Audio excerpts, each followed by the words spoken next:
The Woman in White by Wilkie Collins.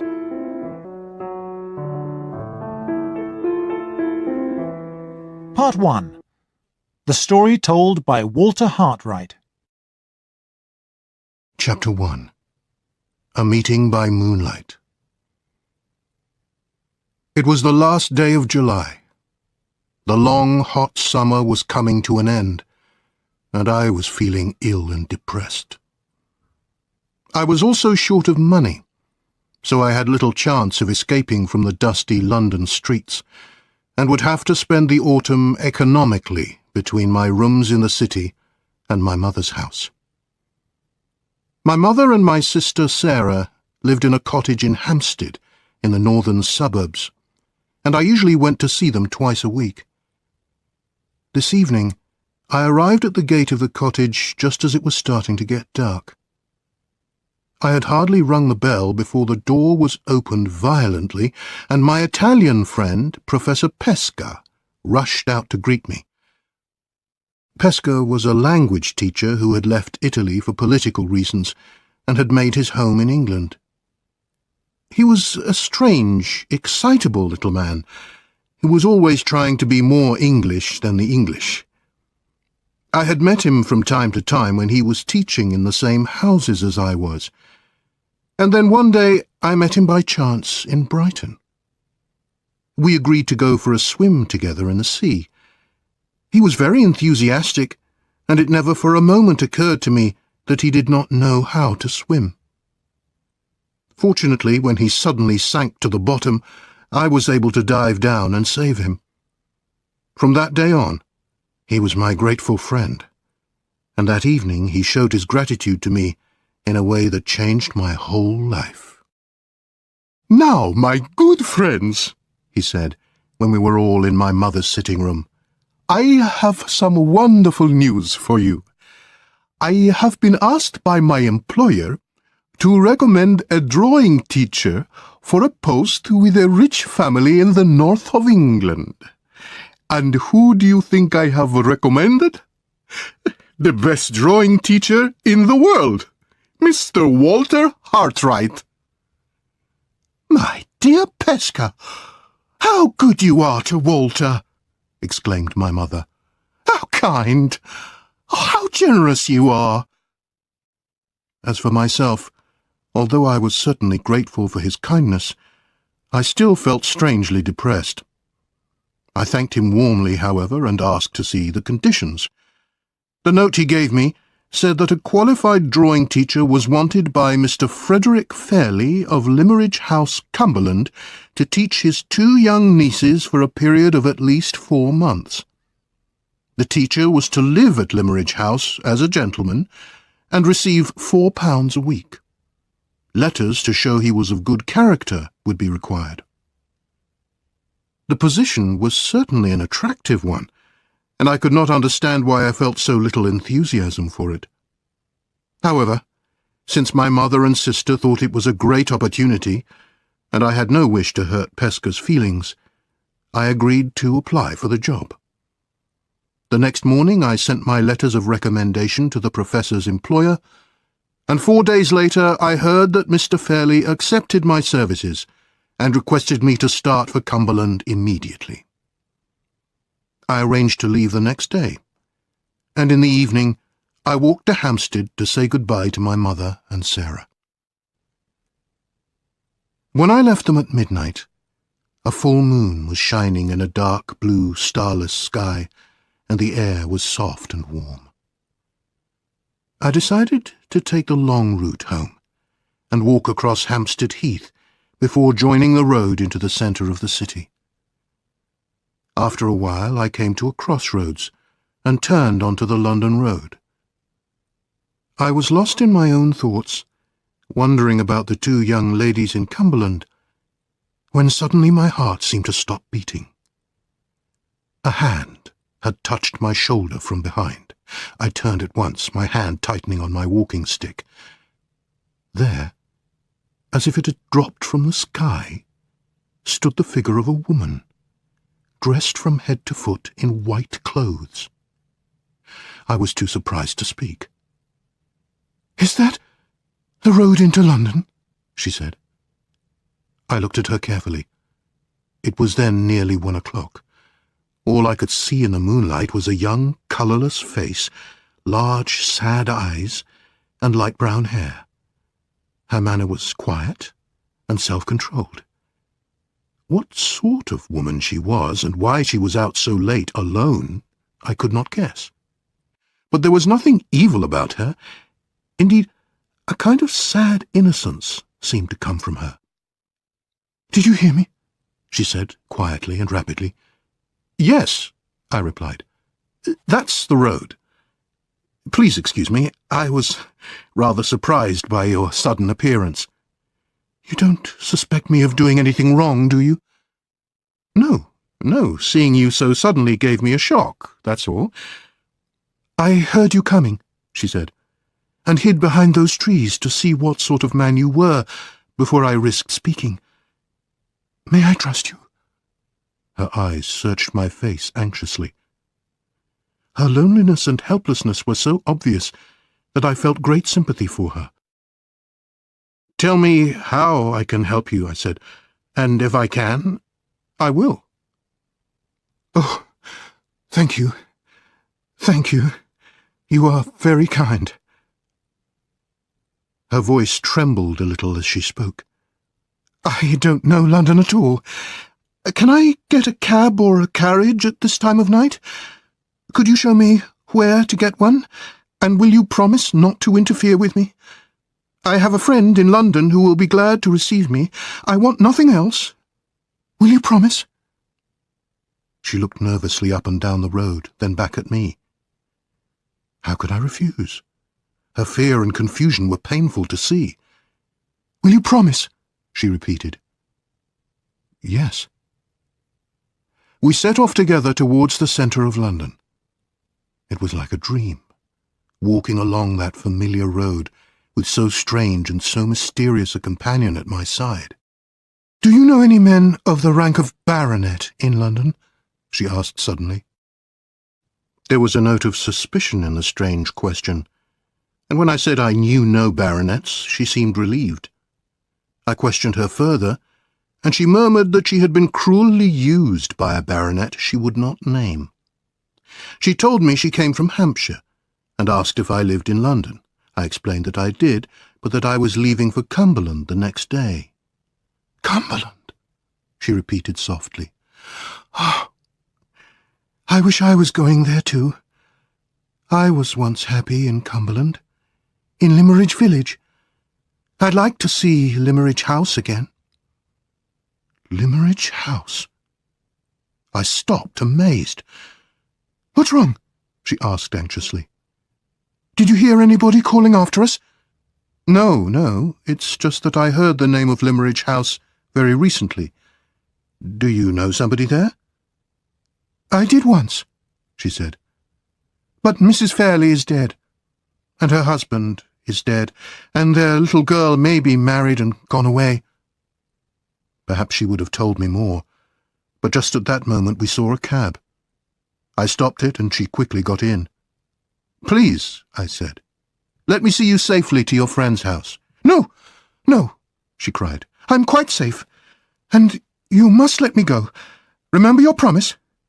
But thank you. Oh, thank you." She caught my hand in hers, kissed it, and pushed it away. The cab disappeared into the black shadows on the road, and the woman in white had gone.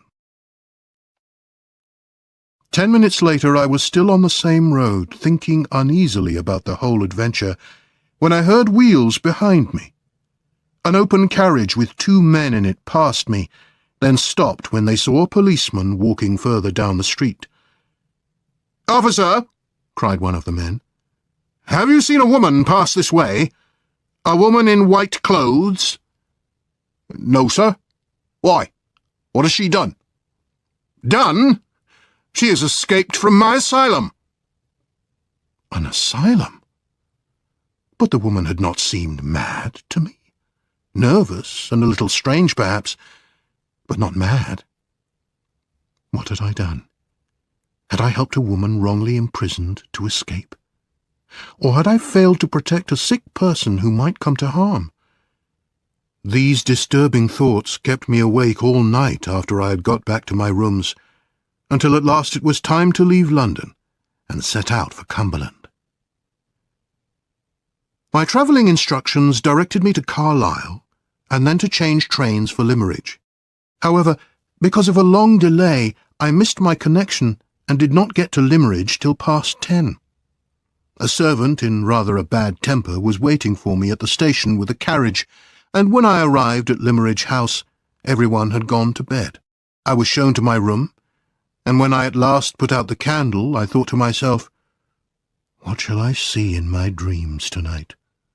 The woman in white, or the unknown inhabitants of this Cumberland house?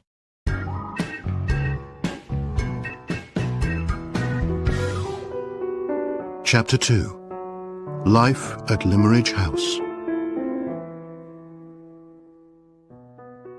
When I got up the next morning, I was greeted by bright sunlight and a view of blue sea through the window. The future suddenly seemed full of promise. I found my way down to the breakfast room, and there, looking out of a window with her back turned to me, was a young woman with a perfect figure. But when she turned and walked towards me, I saw to my surprise that her face was ugly. Hair grew on her upper lip, and her mouth was large and firm. It was almost a man's face, but the friendly smile she gave me softened it and made her look more womanly. She welcomed me in a pleasant, educated voice, and introduced herself as Marian Halcombe, Miss Fairley's half-sister. "My mother was twice married," she explained in her easy, friendly manner. "The first time to Mr. Halcombe, my father, and the second time to Mr. Fairley, my half-sister's father. My father was a poor man, and Miss Fairley's father was a rich man. I've got nothing, and she has a fortune. I'm dark and ugly, and she's fair and pretty." She said all this quite happily. "My sister and I are very fond of each other, so you must please both of us, Mr. Hartright, or please neither of us." She then told me that Miss Fairley had a headache that morning, and was being looked after by Mrs. Vesey, an elderly lady who had once been Miss Fairley's governess. "So we shall be alone at breakfast, Mr. Hartright," she said. "As for Mr. Fairley, your employer, you will doubtless meet him later. He is Miss Fairley's uncle, a single man, who became Miss Fairley's guardian when her parents died. He suffers from some mysterious illness of the nerves and never leaves his rooms." While we ate breakfast, she described the quiet, regular life that she and her sister led. "Do you think you will get used to it?" she said. "Or will you be restless and wish for some adventure?" Hearing the word adventure reminded me of my meeting with the woman in white and her reference to Mrs. Fairley. I told Miss Halcombe all about my adventure, and she showed an eager interest, especially in the mention of her mother. "But you didn't find out the woman's name?" she said. "I'm afraid not, only that she came from Hampshire." "Well, I shall spend the morning," said Miss Halcombe, "looking through my mother's letters. I'm sure I will find some clues there to explain this mystery. Lunch is at 2 o'clock, Mr. Hartright, and I shall introduce you to my sister then."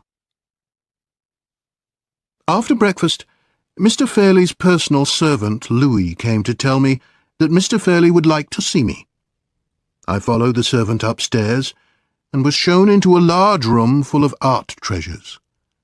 There, in an armchair, sat a small, pale, delicate-looking man of about 50. Despite his fine clothes and the valuable rings on his soft white fingers, there was something very unattractive about him. "So glad to have you here, Mr. Hartright," he said in a high, complaining voice. "Please, sit down, but don't move the chair. In my state of nerves, Any movement is painful to me. May I ask if you have found everything satisfactory here at Limmeridge?" When I began to reply, he at once raised his hand to stop me. "Please excuse me, but could you speak more softly? I simply cannot bear loud voices, or indeed any kind of loud sound." The interview did not last long, as Mr. Fairley quickly lost interest in it.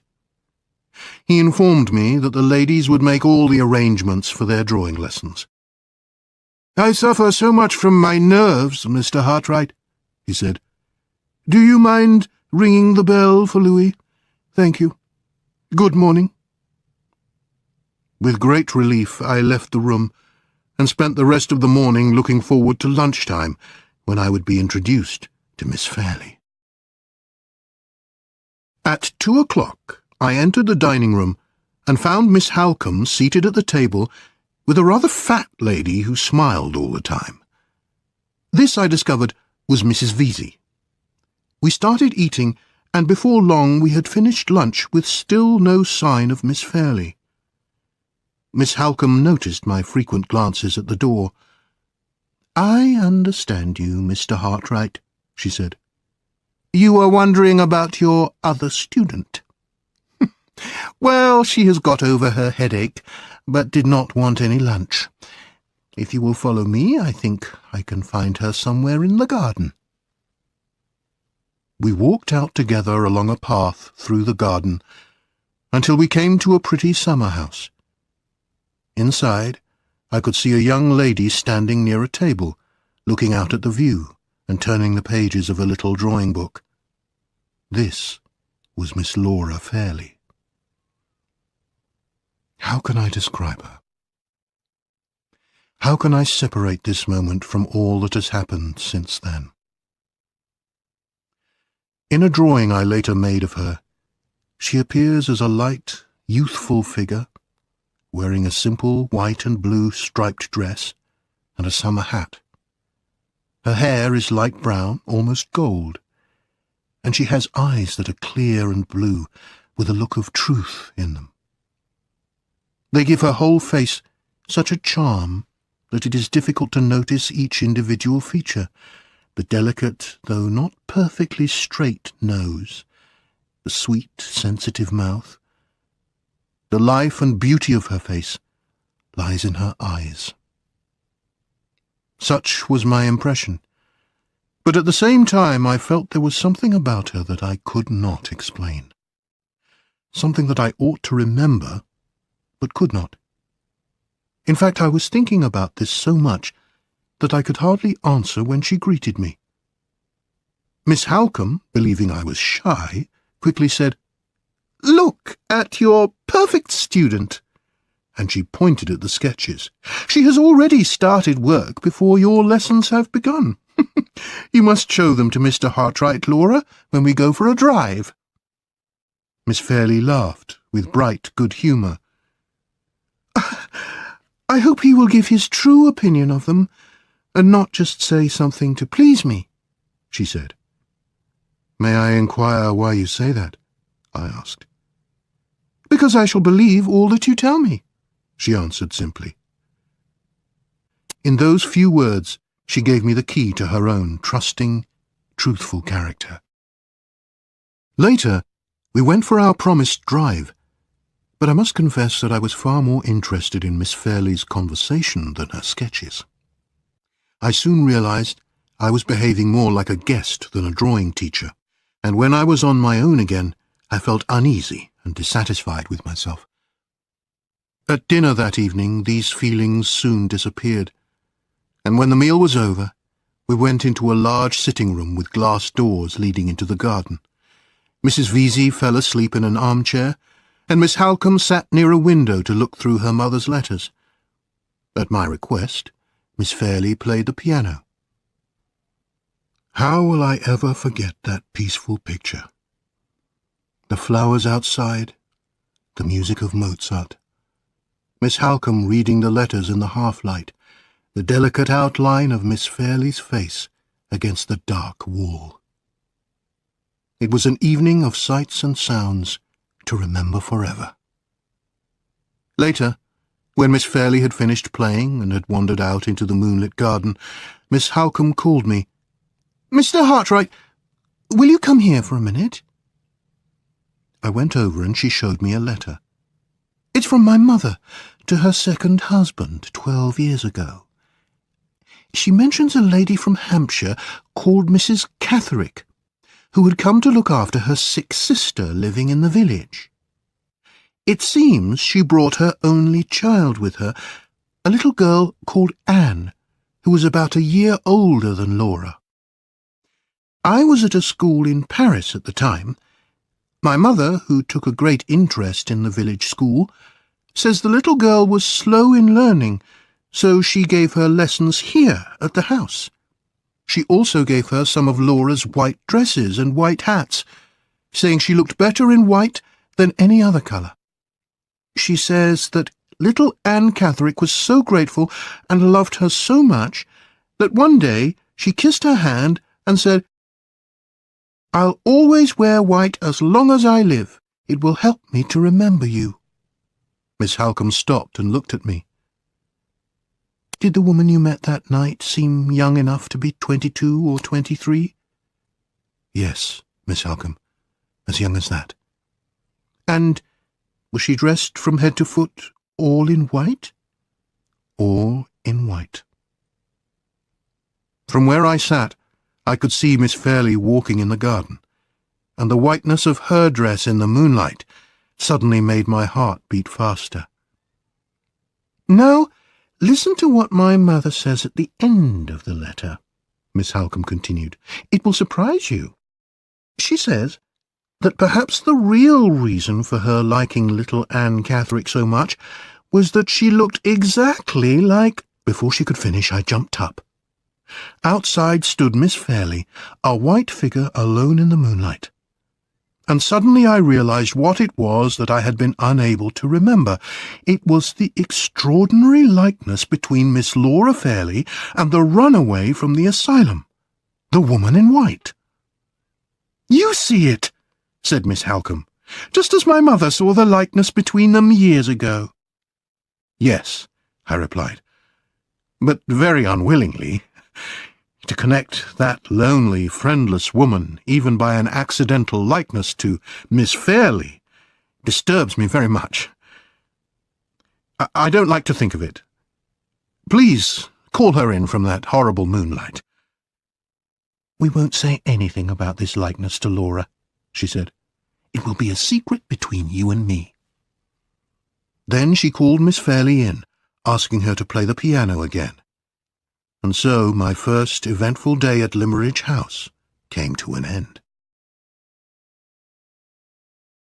The days passed, the weeks passed, and summer changed into a golden autumn. A peaceful, happy time. But at last I had to confess to myself my real feelings for Miss Fairley. I loved her. Every day I was near her in that dangerous closeness which exists between teacher and student. Often, as we bent over her sketchbook, our hands and faces almost touched. I breathed the perfume of her hair. I should have put a professional distance between myself and her, as I had always done with my students in the past. But I did not, and it was soon too late. By the 3rd month of my stay in Cumberland, I was lost in dreams of love and blind to the dangers ahead of me.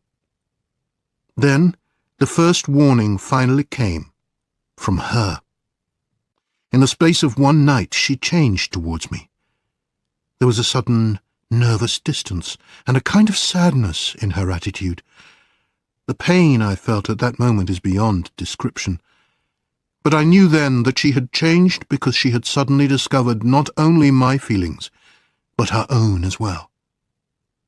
This change was also reflected in Miss Halcombe, who said nothing unusual to me, but who had developed a new habit of always watching me.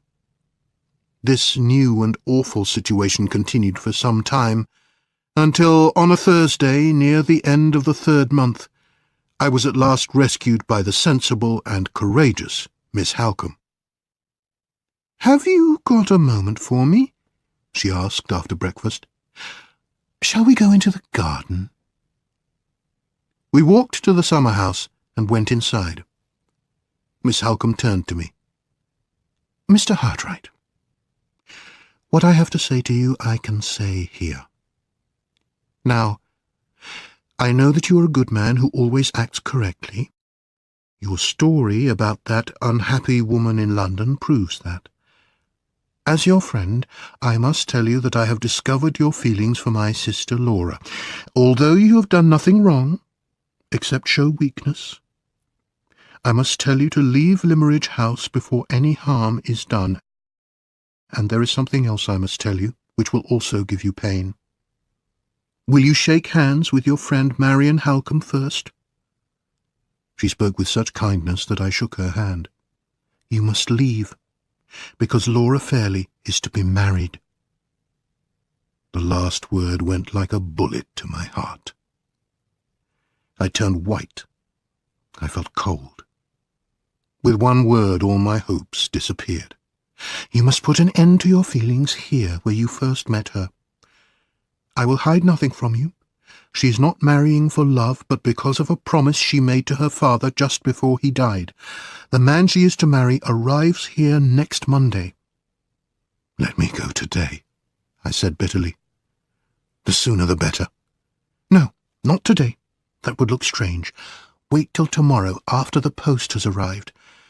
Say to Mr. Fairley that you have received bad news and must return to London." "I will follow your advice, Miss Halcombe," I said sadly. "But may I ask who the gentleman engaged to Miss Fairley is?" "A rich man from Hampshire." Hampshire? Again a connection with Anne Catherick. "And his name?" I asked as calmly as I could.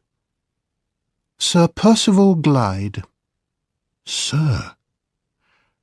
I remembered Anne Catherick's suspicious question about baronets, and my voice shook a little as I asked, "Is he a baronet?" She paused for a moment, then answered, "Yes, a baronet."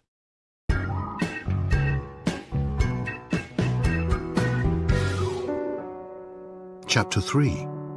The Unsigned Letter. As I sat alone in my room later that morning, my thoughts crowded in on me. There was no reason at all for me to connect Sir Percival Glyde with the man who had made Anne Catherick so afraid, but I did. My suffering was great, but even greater was my feeling that some terrible, invisible danger lay ahead of us. Then I heard a knock at my door. It was Miss Halcombe. "Mr. Hartright, I am sorry to disturb you, but you are the only person who can advise me. A letter has just arrived for Miss Fairley. A horrible, unsigned letter, warning her not to marry Sir Percival Glyde. It has upset my sister very much. Should I try to find out who wrote it, or wait to speak to Mr. Gilmore, Mr. Fairley's legal adviser, who arrives tomorrow?" She gave me the letter. There was no greeting, no signature. "Do you believe in dreams, Miss Fairley? Last night I dreamt I saw you in your white wedding dress in a church, so pretty, so innocent. By your side stood a man with the scar of an old wound on his right hand. A handsome man, but with a black, evil heart. A man who has brought misery to many, and who will bring misery to you. And in my dream I cried for you. Find out the past life of this man, Miss Fairley, before you marry him. I send you this warning because your mother was my first, my best, my only friend." These last words suggested an idea to me, which I was afraid to mention. Was I in danger of losing my balance of mind? Why should everything lead back to the woman in white? "I think a woman wrote this letter," said Miss Halcombe. "It certainly refers to Sir Percival. I remember that scar. What should I do, Mr. Hartright?" This mystery must be solved. Mr. Gilmore is coming to discuss the financial details of Miss Fairley's marriage, and Sir Percival arrives on Monday to fix the date of the marriage, though Miss Fairley does not know this yet. The date of the marriage. Those words filled me with jealous despair. Perhaps there was some truth in this letter. If I could find the writer, perhaps I would find a way to prove that Sir Percival Glyde was not the honest man he seemed. "I think we should begin inquiries at once," I said. "The longer we delay, the harder it will be to find out anything." We questioned the servants and learnt that the letter had been delivered by an elderly woman who had then disappeared in the direction of the village. People in Limmeridge remembered seeing the woman, but no one could tell us who she was or where she had come from. Finally, I suggested asking the school-teacher. As we approached the school door, we could hear the teacher shouting at one of the boys, saying angrily that there were no such things as ghosts. It was an awkward moment, but we went in anyway and asked our question. The teacher could tell us nothing. However, as we turned to leave, Miss Halcombe spoke to the boy standing in the corner. "Are you the foolish boy who was talking about ghosts?" "Yes, miss, but I saw one. I saw it yesterday, in the churchyard. I did. It was the ghost of Mrs. Fairley." His answer visibly shocked Miss Halcombe, and the teacher quickly stepped in to explain that the silly boy had said he had seen, or probably imagined, a woman in white standing next to Mrs. Fairley's grave as he passed the churchyard yesterday evening. There was nothing more to it than that. "What is your opinion of this?" Miss Halcombe asked me as we went out of the school. "The boy may have seen someone," I said, "but not a ghost. I think we should examine the grave. I have this suspicion, Miss Halcombe, that the writer of the letter and the imagined ghost in the churchyard might be the same person." She stopped, turned pale, and looked at me. "What person?" "Anne Catherick," I replied. "The woman in white." "I don't know why, but your suspicion frightens me," she said slowly. "I will show you the grave, and then I must go back to Laura. We'll meet again at the house later." In the churchyard, I examined Mrs. Fairley's grave carefully, and noticed that the gravestone had been partly cleaned. Perhaps the person who had done the cleaning would return to finish the job. I decided to come back that evening and watch. Back at the house, I explained my plan to Miss Halcombe, who seemed uneasy but made no objection. So, as the sun began to go down, I walked to the churchyard, chose my position, and waited. After about half an hour, I heard footsteps. Then, 2 women passed in front of me and walked to the grave. One wore a long cloak with a hood over her head, hiding her face. Below the cloak, a little of her dress was visible, a white dress. The other woman said something to her companion, and then walked away round the corner of the church, leaving the woman in the cloak next to the grave. After looking all around her, she took out a cloth, kissed the white cross, and started to clean it. I approached her slowly and carefully, but when she saw me, she jumped up and looked at me in terror. There, in front of me, was the face of the woman in white. "Don't be frightened," I said. "Surely you remember me." Her eyes searched my face. "I helped you to find the way to London," I went on. "Surely you have not forgotten that." Her face relaxed as she recognized me, and she sighed in relief. Before this, I had seen her likeness in Miss Fairley. Now I saw Miss Fairley's likeness in her, except that Miss Fairley's delicate beauty was missing from this tired face, and I could not help thinking that if ever sorrow and suffering fell on Miss Fairley, then, and only then, they would be the living reflections of one another. It was a horrible thought. Gently I began to question her. I told her that I knew she had escaped from an asylum and that I was glad I had helped her. But had she found her friend in London that night? "Oh, yes. That was Mrs. Clements, who is here with me now. She was our neighbour in Hampshire, and took care of me when I was a little girl. She has always been my friend." "Have you no father or mother to take care of you?" "I never saw my father. I never heard Mother speak of him. And I don't get on well with her. I'd rather be with Mrs. Clements, who is kind, like you." I learned that she was staying with relations of Mrs. Clements at a farm 3 miles from the village. But there were other, harder questions I wanted to ask.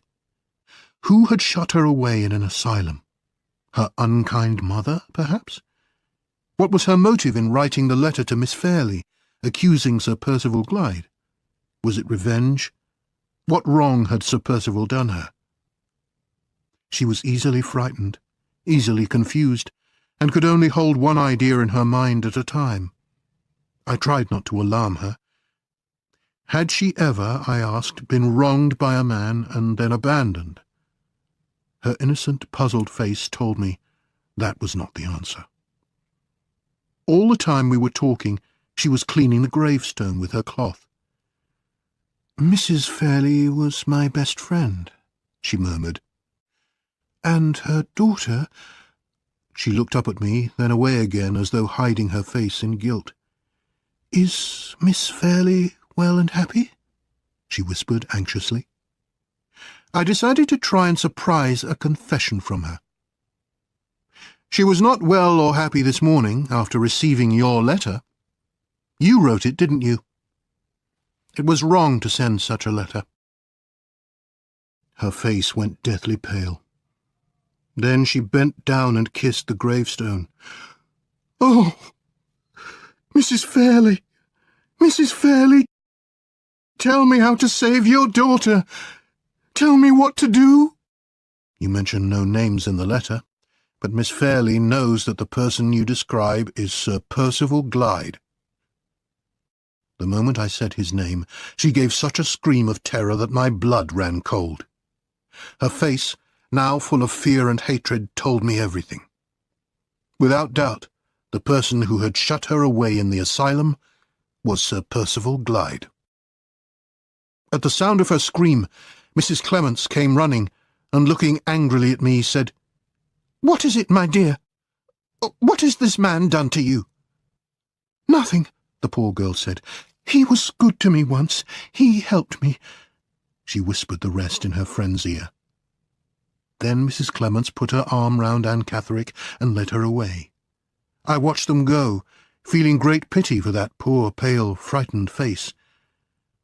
Half an hour later I was back at the house, and the story I told Miss Halcombe made her very worried. "I am certain Sir Percival Glyde put Anne Catherick in the asylum," I said. "But why? What is the connection between them?" "We must find out," said Miss Halcombe. "We will go to the farm tomorrow, and I will speak to Anne Catherick myself." The first thing I had to do the next morning was to ask Mr. Fairley if I could leave my job a month early. As his nerves were particularly bad, I could not speak to him directly, but had to write a note, explaining that some unexpected news forced me to return to London. In reply, I received a most unpleasant letter, informing me that I could go. Once such a letter would have upset me greatly. Now I no longer cared. Later, Miss Halcombe and I walked to the farm, and Miss Halcombe went in while I waited nearby.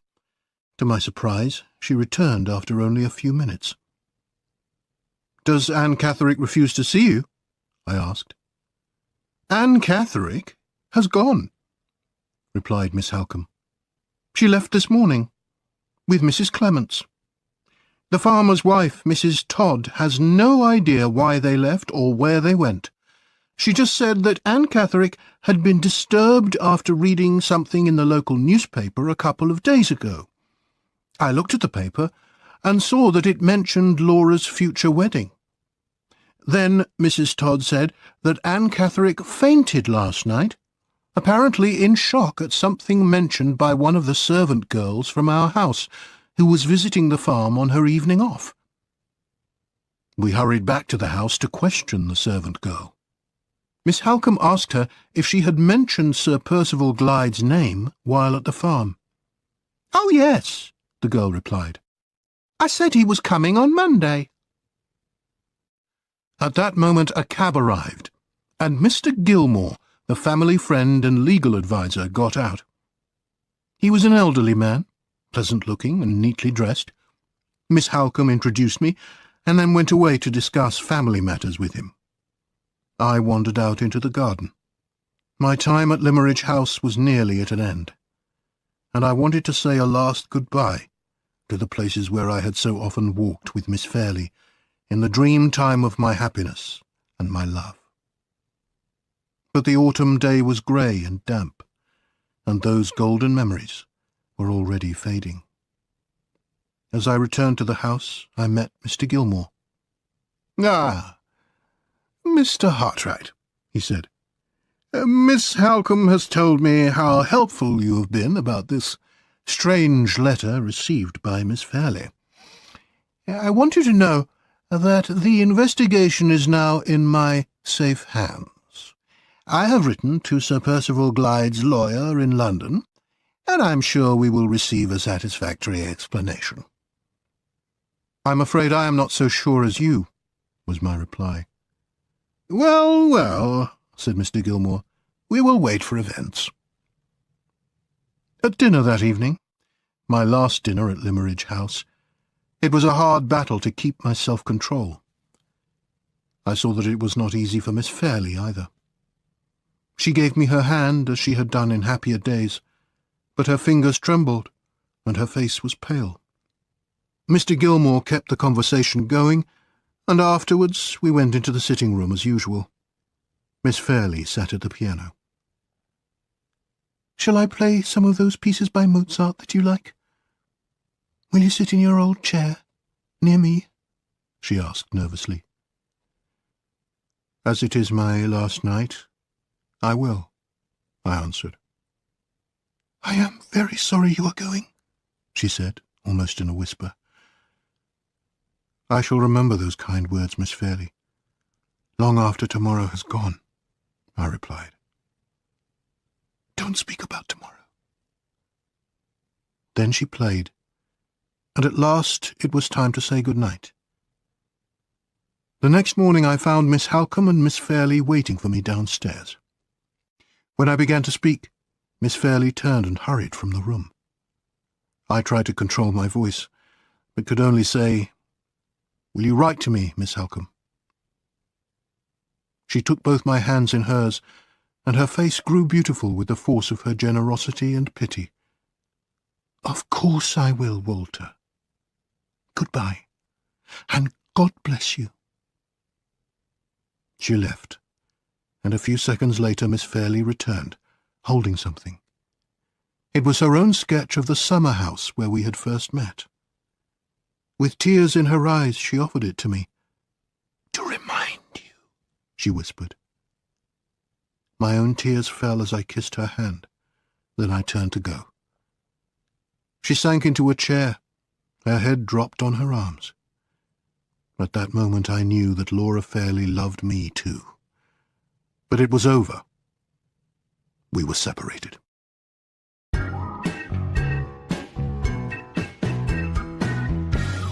Part 2. The story told by Marion Halcombe. Chapter 4. Arrangements for a Marriage. It was a sad day when Walter Hartright left us. Laura stayed in her room all day, and I felt sad and depressed. Poor Mr. Gilmore must have had a dull time, and the next morning, when Laura reappeared looking pale and ill, I thought he seemed rather anxious about her. I was anxious too. Laura is such a sensitive and loving person, that it was no surprise to me to find that she had grown fond of Walter. Indeed, I have grown fond of him myself, but I honestly believe that time will cure Laura of these feelings. 2 days after Walter left, Sir Percival Glyde arrived.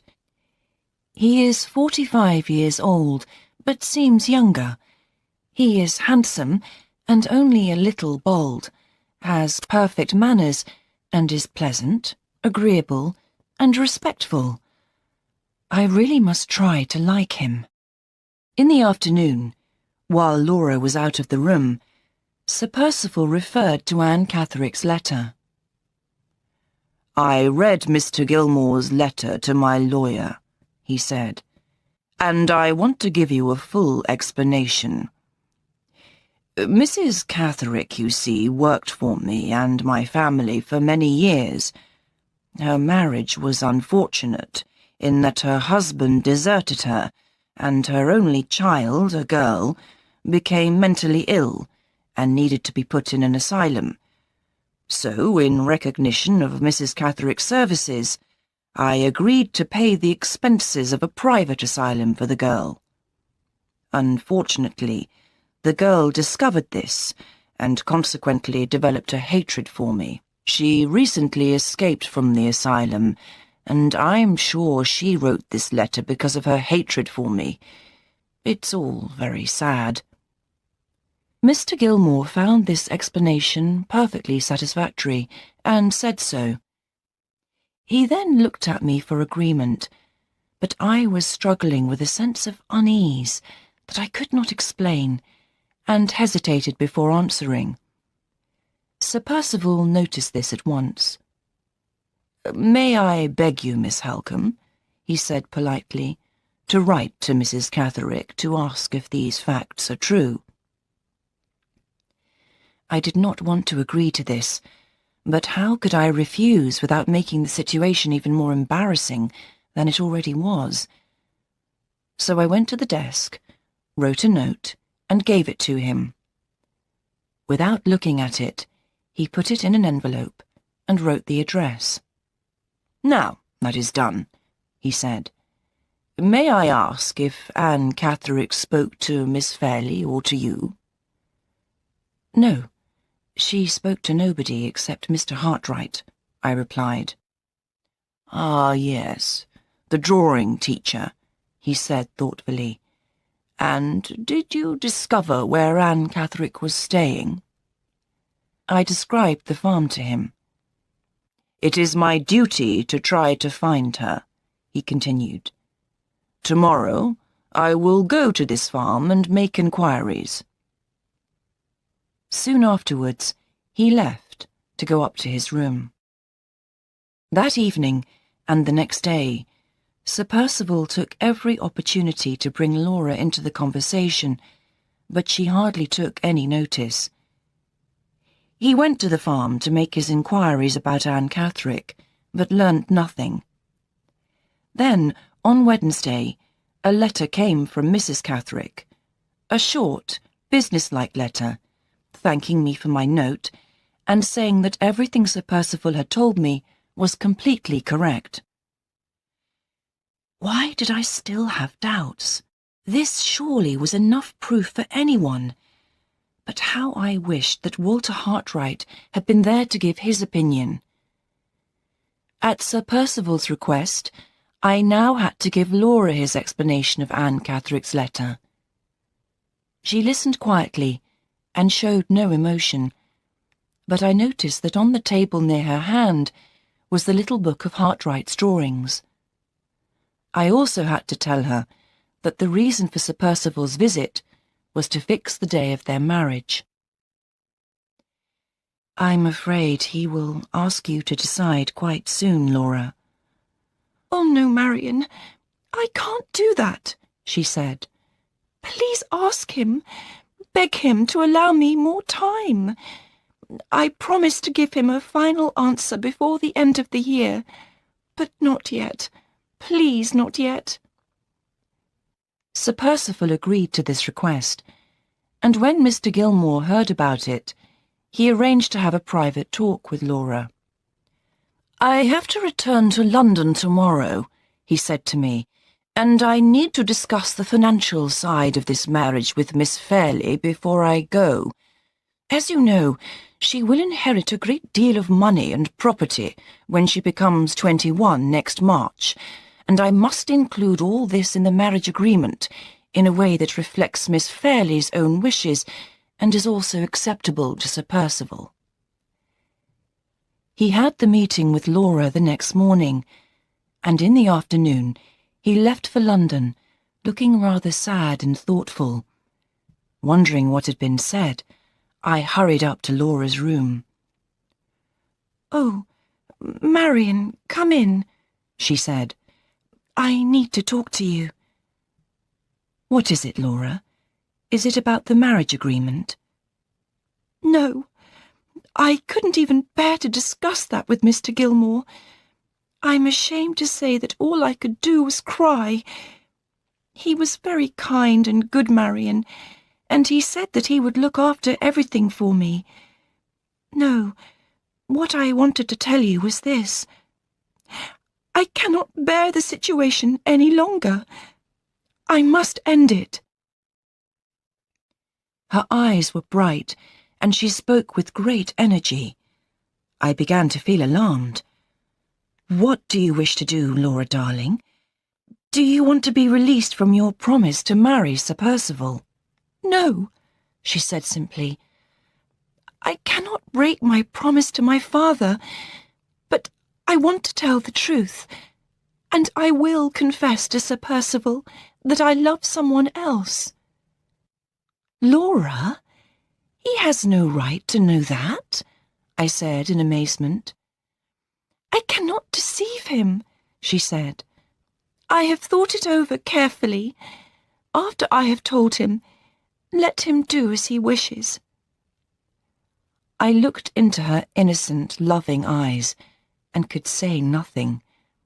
I just put my arms around her, trying not to cry myself. "May I speak to him tomorrow, in your presence, Marion?" I held her tight and agreed, though I was not sure I was doing the right thing. Indeed, I was not sure of anything. I could not understand how I had failed to see how deeply she loved Walter Hartwright. For the first time in my life, I had made a mistake about her. Now I realized that she would love him all her life. The first thing that happened the next morning did nothing to make me feel more cheerful. A letter arrived for me from poor Walter Hartwright. He had decided to leave England and asked me if I could help him find employment abroad. I was then alarmed to read that since his return to London, he had neither seen nor heard anything of Anne Catherick, but suspected he had been watched and followed by strange men. I was worried about his state of mind, so I immediately wrote to some friends in London to ask if they could help him find a suitable job in another country. Laura, of course, knew nothing about these letters. Sir Percival did not join us for breakfast, but sent a message saying he would meet us at 11 o'clock as arranged. Laura seemed calm and unusually self-controlled. I had never seen her like this. It was almost as if love had created a new force in her character.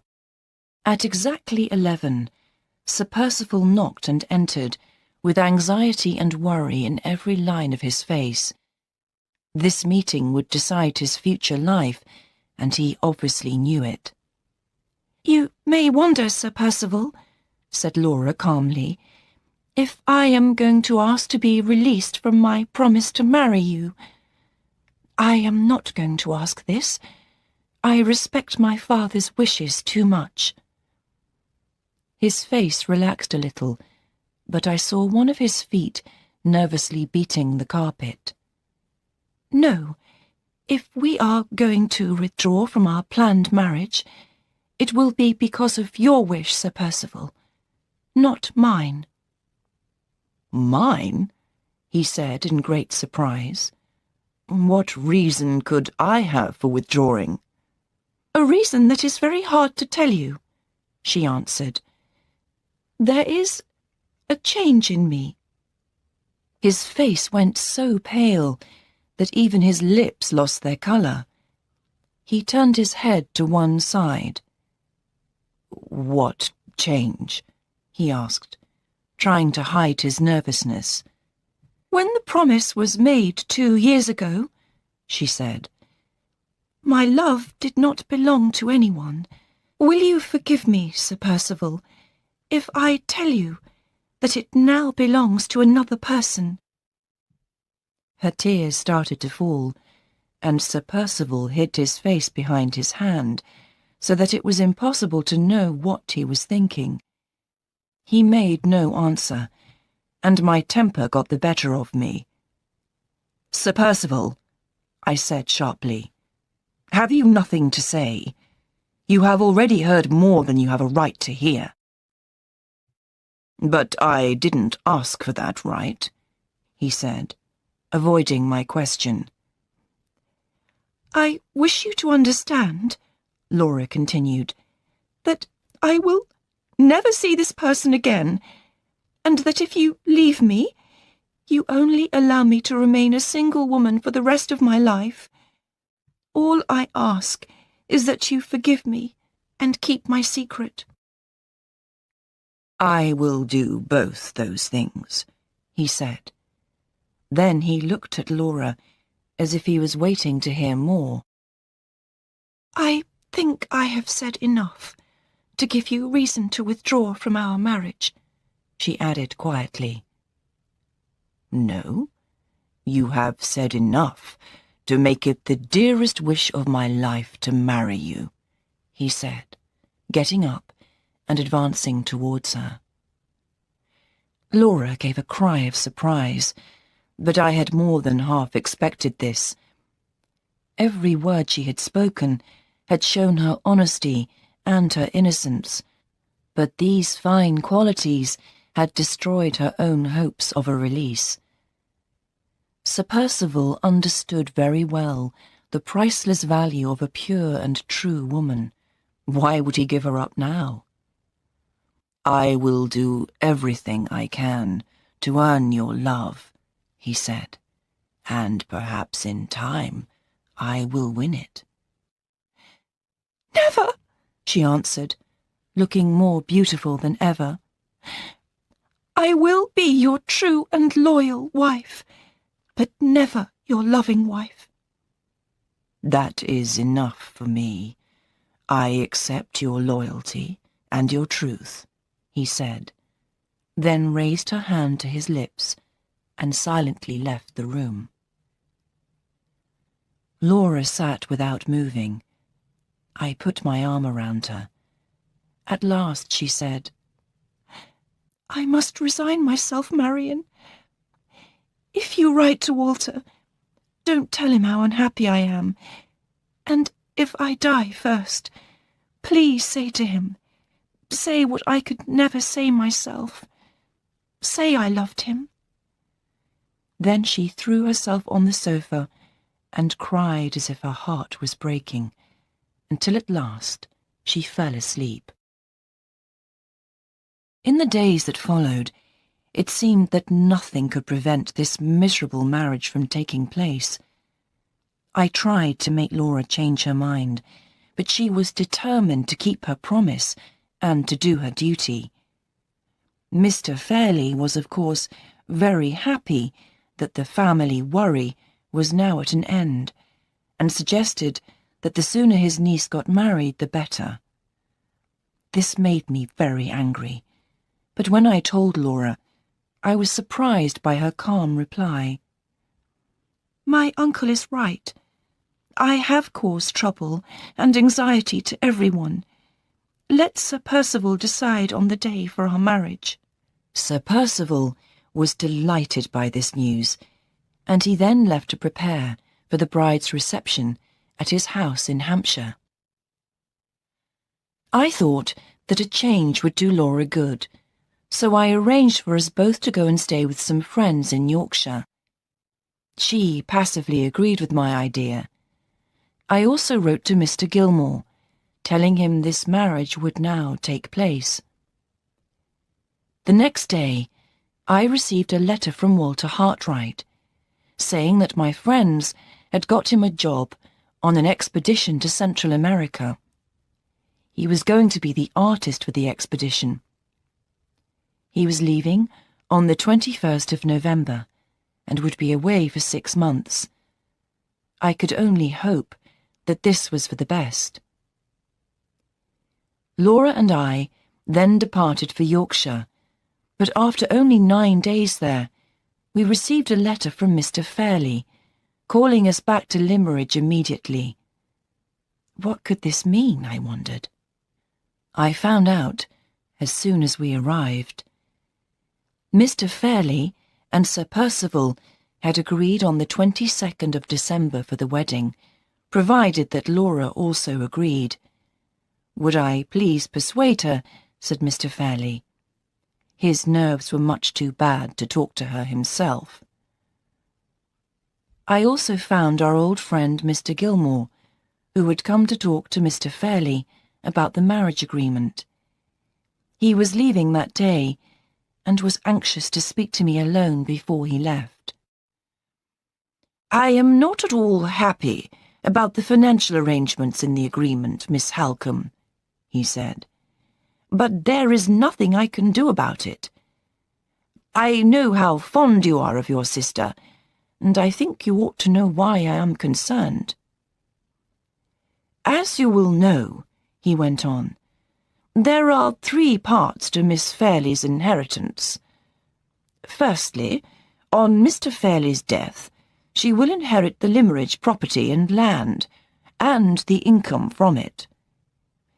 If she dies childless, this property will go to a cousin, but the income from it will go to her husband during his lifetime. If she has a son, everything, property and income, will go to the son. No problems there. Secondly, when Miss Fairley reaches the age of 21 next March, she will receive the income from £10,000. This £10,000 will go to her Aunt Eleanor, if Miss Fairley dies before her aunt, which is not very likely. The reason Miss Fairley's father did not leave the £10,000 to his sister Eleanor on his death was that he disapproved strongly of her marriage to a foreigner, even though the man was an Italian nobleman, Count Fosco. "Yes, Laura has told me about that," I said.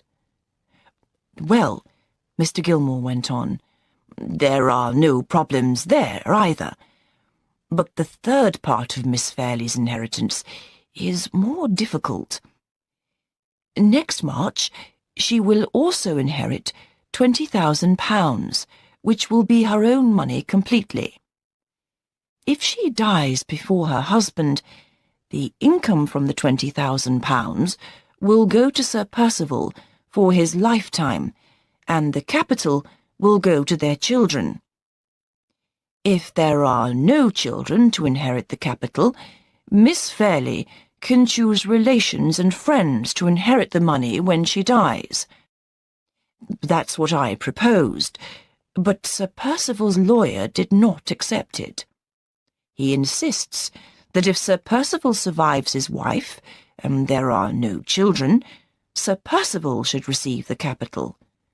In that case, nothing will go to any other member of the family, including you, Miss Halcombe." Mr. Gilmore sighed deeply. I protested strongly. I tried every argument I could, but nothing would change the lawyer's mind. "I've discovered, you see, that Sir Percival is always in debt and always in need of cash. My last effort has been to come here, to try and persuade Mr. Fairley to oppose this demand from Sir Percival's lawyer. I am sorry to say, I have not succeeded. Mr. Fairley wishes to avoid all responsibility for his niece's marriage arrangements. He says that his niece will not die before Sir Percival anyway, so what is there to worry about? Mr. Gilmore stood up to go and picked up his hat. I shall complete the agreement and send it in. I have no choice. If I don't do it, Mr. Fairley will find another lawyer who will. But I tell you, Miss Halcombe, no daughter of mine should be married to any man alive under such an agreement as I am forced to make for Miss Fairley. With that, he shook my hand, and without another word, he went away to catch his train back to London. After he had gone, I tried to be sensible. Mr. Fairley was Laura's guardian, and if he chose to accept this agreement, there was nothing I could do about it. It was just one more worry about this dreadful marriage. A more immediate worry was the date of the wedding. When I told Laura, she turned pale and trembled. "Not so soon," she cried. "Oh, Marion, not so soon." Well, let me speak to Mr. Fairley then, I said, ready to fight for her. I will try to change it. "No," she said faintly. "Too late, Marion. Too late. It will only make more trouble. Please tell my uncle I agree." I think I would have cried if I had not been so angry. I rushed into Mr. Fairley's room and shouted loudly, "Laura agrees to the 22nd," and rushed out again, banging the door noisily. I hoped I had destroyed his nerves for the whole day. After this, the wedding preparations began. The dressmakers came and went all the time. There was packing and planning and all kinds of arrangements to make. We heard every day from Sir Percival. After the wedding, he proposed to take Laura to Italy for 6 months. They would meet a number of Sir Percival's friends there, including his best and oldest friend, Count Fosco, whose wife, of course, was Laura's Aunt Eleanor. At least this marriage would bring Laura and her aunt together again, I thought. The Count himself sounded a most interesting person, and I rather hoped that I would meet him one day. All too quickly, the days passed. Sir Percival arrived, looking a little tired and anxious, but talking and laughing like the happiest of men. The evening after he arrived, he went off to the village to ask if anyone had any news of Anne Catherick. No one had heard anything, but I had to admit that it was good of him to continue to try to help her. I have decided to try and think better of him. After all, what reason do I have to distrust him? I am sure that I could like him if I really tried. It is getting quite easy to like him. Today I spoke to him about the dearest wish of both Laura and myself, that I should be able to live with Laura after her marriage, just as I had always lived with her before. He agreed instantly, and seemed delighted with the plan. I would be the ideal, the perfect companion for his wife, he said. Yes, I am beginning to like Sir Percival very much. I hate Sir Percival. He has no sensitivity, no kindness, no good feeling. Last night, he whispered something in Laura's ear. She has refused to tell me what it was, and her face turned white with misery. He took no notice at all, and all my suspicions of him have returned. Is he now showing his true character? He seems more restless and nervous than before, and is often sharp and bad-tempered. I have this strange idea that something might happen to prevent the marriage, and that he is afraid of that. A foolish thought. I must forget it. As the day of our separation grows nearer, Laura cannot bear to have me out of her sight. I must be brave and cheerful for her sake, but my fear will not go away. Will this marriage be the one terrible mistake of her life, and the one hopeless sorrow of mine? It is the 22nd. No more time for tears. Laura is dressed, and we leave for the church. By 11 o'clock, they are married. By 3 o'clock, they are gone. I am blind with crying, and can write no more.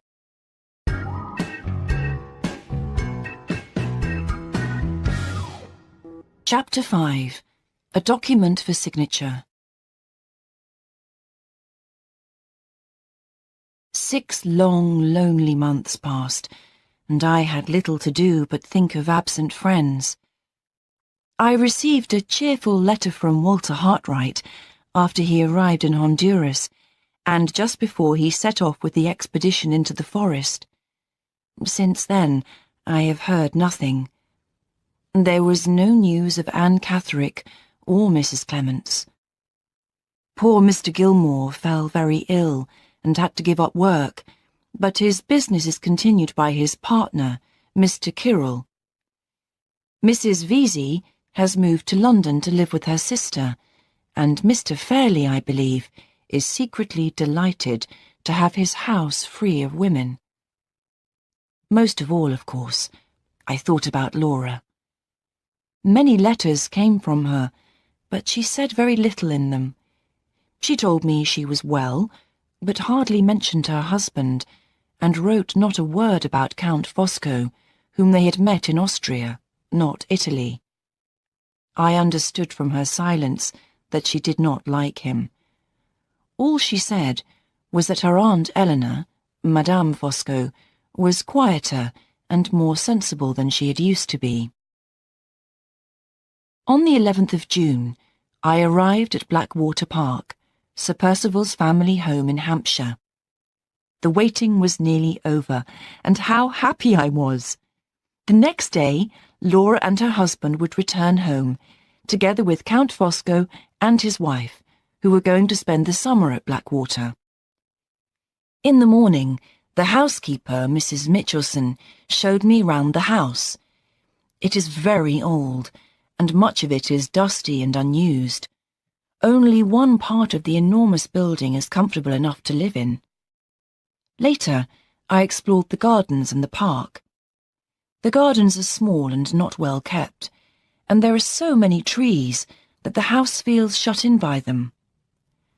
I found a path through the trees, which after half a mile brought me to a lake. It was a damp, lonely place. The still, dark waters of the lake and the long shadows from the tall trees gave it a gloomy air. Near the lake, there was an old boathouse with some seats in it, so I went in and sat down for a rest. I am not a nervous person generally, but when I heard the sound of quick breathing under my seat, I jumped to my feet in alarm. In fact, it was a dog, a small black and white dog with a bullet wound in its side. I carried the poor creature back to the house and sent for Mrs. Mitchelson to help me. When she came in and saw the dog lying on the floor, she cried out at once, "Oh, that must be Mrs. Catherick's dog." "Whose?" I asked, amazed. "Mrs. Catherick's. Do you know her? She came here to ask for news of her daughter." "When?" "Yesterday. She'd heard that her daughter Anne had been seen in the neighbourhood, but no one knew anything. I suppose the dog ran away into the woods and got shot by the park keeper." I tried to make my voice sound politely interested. "I suppose you've known Mrs. Catherick for some years?" "Oh, no, Miss Halcombe. I never saw her before. She lives at Wilmingham, 25 miles away. I had heard of her because of Sir Percival paying for her daughter to go to an asylum. But yesterday, Mrs. Catherick, asked me not to mention her visit to Sir Percival. That was an odd thing to say, wasn't it, miss?" Odd indeed. But then we had to turn our attention to the poor dog, which, despite our efforts, died a little while later. It was a sad thing to happen on my first day at Blackwater. Later that evening, the travellers returned. After my first happiness at meeting Laura, I felt there was a strangeness between us, and I realized she had changed. I was sure we would soon get back to normal, but she had lost her innocent openness. She was unwilling to talk about her married life, and I saw that there were no warm feelings between her husband and her. It wasn't long before she asked me about Walter. "Have you heard from him? Is he well and happy?" And it was clear to me that she loved him as deeply as ever. As for Sir Percival, his manners are sharper and less pleasant. On meeting me, he simply said, "Hello, Miss Halcombe, glad to see you again," and then walked past me. Little things seemed to annoy him a great deal. For example, the housekeeper told him a man had called to speak to him a week ago, but had left no name. Sir Percival demanded a description of the man, which poor Mrs. Mitchelson was unable to give, and Sir Percival stormed out of the room in great anger. Laura was certainly right about Madame Fosco. Never have I seen such a change in a woman. As Eleanor Fairley, aged 37, she wore bright clothes, was silly and foolish, and always talked nonsense. As Madame Fosco, aged 43, she wears only grey or black, and sits for hours in silence, doing needlework, rolling up cigarettes for the Count, or just looking at him with the eyes of a loyal dog. And the man who has achieved this extraordinary change? The man who has tamed this wild Englishwoman? Yes, what can I say about the Count? He looks like a man who could tame anything. If he had married me, I would have made his cigarettes as his wife does. I would have held my tongue when he looked at me, as she holds hers. How can I explain the power, the attraction, the force that comes from this man? There are many unlikable or unattractive things about him. For example, he is enormously fat. He seems to have false hair. He is at least 60 years old. He is lazy, jumps at the slightest sudden sound, and has a peculiar fondness for pet animals. He has brought with him a variety of birds and a whole family of white mice, which he often kisses and calls loving names, just as a child might do. And yet, he is fat, but moves lightly and easily, like a dancer. There is a calmness and a strength about his smooth, unlined face, and his voice is persuasive, gentle, hard to resist. His knowledge of the English language is perfect, and he is a well-known expert in chemical science. He speaks in baby language to his white mice, but he talks with intelligence and charm about books in every language, and brings to his conversation experience of life in half the capitals of Europe.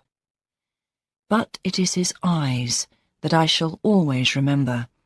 His cold, clear, beautiful grey eyes, eyes which held such a frightening power that I shiver even now to think of it. I could discover very little about his past from Sir Percival. I only learnt that he had not been to Italy for years. I wondered if this was for political reasons. It seemed he had saved Sir Percival from great danger in Rome once, and they had been the closest of friends ever since. It was quite clear that Sir Percival was always anxious to please him and would never go against his wishes. I wonder whether I am afraid of him too. I certainly never saw a man I would be more sorry to have as an enemy. At lunchtime, a few days after they all returned, a man called Mr. Merriman arrived, asking to see Sir Percival urgently. Sir Percival had clearly not expected the visit, and looked both alarmed and angry as he left the table. Neither Laura nor I had any idea who Mr. Merriman was, but the Count told us he was Sir Percival's lawyer. I wondered what had happened, as a lawyer does not usually travel from London to Hampshire unless sent for. Mr. Merriman must be the bringer of important news, either good or bad. Count Fosco obviously read my thoughts and said softly to me, "Yes, Miss Halcombe, something has happened." Later in the day, I was coming from my room when I saw Sir Percival and his lawyer crossing the hall downstairs. They spoke quietly, but clearly enough for their words to reach my ears. "Yes, Sir Percival," I heard the lawyer say. "It all depends on Lady Glyde." I immediately stopped when I heard Laura's name, and although I knew it was wrong, continued to listen. "You understand, Sir Percival, Lady Glyde must sign her name in the presence of 2 witnesses. If this is done in a week's time, everything will be all right. If not, I may be able to get them to accept a document promising payment in 3 months. But how that money is to be obtained by then—" They went into the library, and I heard no more, but it seemed that Sir Percival had a serious debt, and that the solution to it depended on Laura. I immediately went to tell Laura what I had heard. She did not seem surprised. "I was afraid of something like this," she said, "when I heard about that strange gentleman who called, without leaving his name. He had probably come to ask for his money. But don't worry, Marion. I won't sign anything that I might later regret." In the evening, Sir Percival was unusually polite and pleasant to all of us. What did this mean? I thought I could guess. I was afraid Laura could guess, and I was sure Count Fosco knew. I saw Sir Percival looking at him for approval more than once during the evening. The Count was certainly aware of Sir Percival's financial problems. The next morning, Sir Percival asked Count Fosco, Laura, and myself if we would go to the library for a minute after lunch for a small business matter. Before lunch, however, we all went for a walk to the lake, stopping at the boathouse for a rest. "Some people call the lake pretty," said Sir Percival, pointing to the view. "I call it ugly. It looks just the place for a murder, doesn't it? What do you think, Fosco?" "My dear Percival," the Count protested, "the water is too shallow to hide a body. Only a fool would murder someone here. A wise man would choose somewhere else." "Wise men do not murder," said Laura, looking at him with dislike. "I am sure you cannot give me an example of a wise man who has been a criminal." "My dear lady," said the Count, "it is impossible to give an example because a wise man's crime is never found out." As he spoke, he was playing with his white mice in their little cage, and suddenly noticed that one of them was missing. A few seconds later, he found the little animal under a seat, but also found something which seemed to shock him. "Percival," he said, "come here. Look at this in the sand. Blood." Everyone seemed alarmed, so I had to explain about the wounded dog I had found. "Whose dog was it?" asked Sir Percival. The housekeeper said it was Mrs. Catherick's dog, I replied, remembering too late that the visit was meant to be kept secret. What the devil was Mrs. Catherick doing here? This question came with such rudeness and anger that I turned away. Count Fosco laid his hand on Sir Percival's arm. My dear Percival, gently, gently. To my great surprise, Sir Percival apologized to me, and Count Fosco then said, Why not question the housekeeper, Percival, since she seems to know all about it? Sir Percival took the point, and immediately left us to return to the house. The Count seemed fascinated by Mrs. Catherick, and wanted to know all about her visit. I tried to say as little as possible, but Laura asked questions too, and in the end the Count knew as much as we did about Mrs. Catherick and her daughter Anne. I was quite sure, from his surprise at the story, that the Count had known nothing of Anne Catherick, and uneasily I wondered why Sir Percival had not told his closest friend. When we went back to the house, Sir Percival came to greet us. I am sorry to say I have to leave you. I have to drive a long way and won't be back until tomorrow. First, though, I would like to finish that little business matter. Will you come into the library? It won't take a minute. In the library, he got a document out of a cupboard and put it on the table. It was folded in such a way that all the writing was hidden, and only the places to sign were visible. Handing a pen to Laura, he said, Sign there. You and Fosco are to sign afterwards, Miss Halcombe. What do you want me to sign? Laura asked quietly.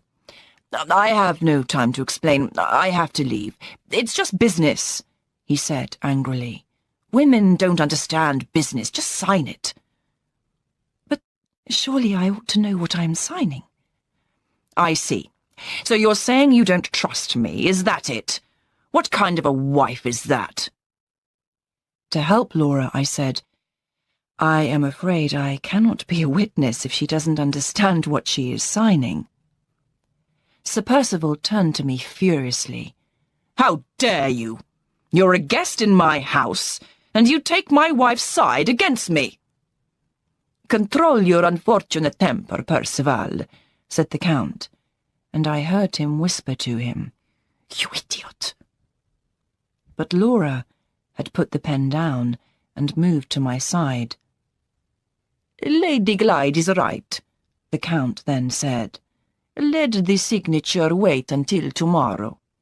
Sir Percival swore at him, but moved away from the table. All right, then, he said. Until tomorrow. Anyway, I have to go. But you will sign tomorrow, or... He gave his wife a cold, hard stare, then went out. As Laura and I moved to the door, the Count approached us. You have just seen Sir Percival at his worst, he said. As his old friend, I apologize for him, and promise he won't behave like that tomorrow. I had begun to realize that I could not hope to remain at Blackwater Park now without the influence and support of the Count, so I answered by thanking him warmly. Then I led Laura out and took her up to my room for a rest. While we were there, she told me how cruel Sir Percival had been to her since their marriage, and how unhappy she was. I tried to calm her, and to find a solution to the problem of the signature. Suddenly, I had the idea of writing to Mr. Gilmore's partner, Mr. Kyrrell, and asking for his advice. In my letter, I also asked him to get a messenger to bring the reply by 1 o'clock the next day. I then put the letter in the post-bag in the hall. Just at that moment, Madame Fosco appeared and asked to speak to me in the garden.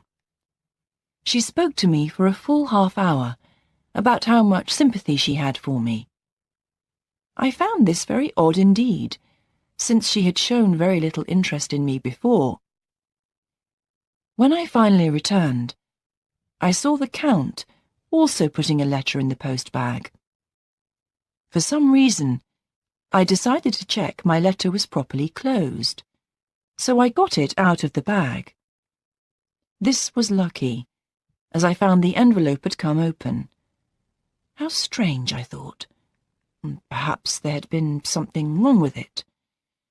Or perhaps... No, there could be no other explanation.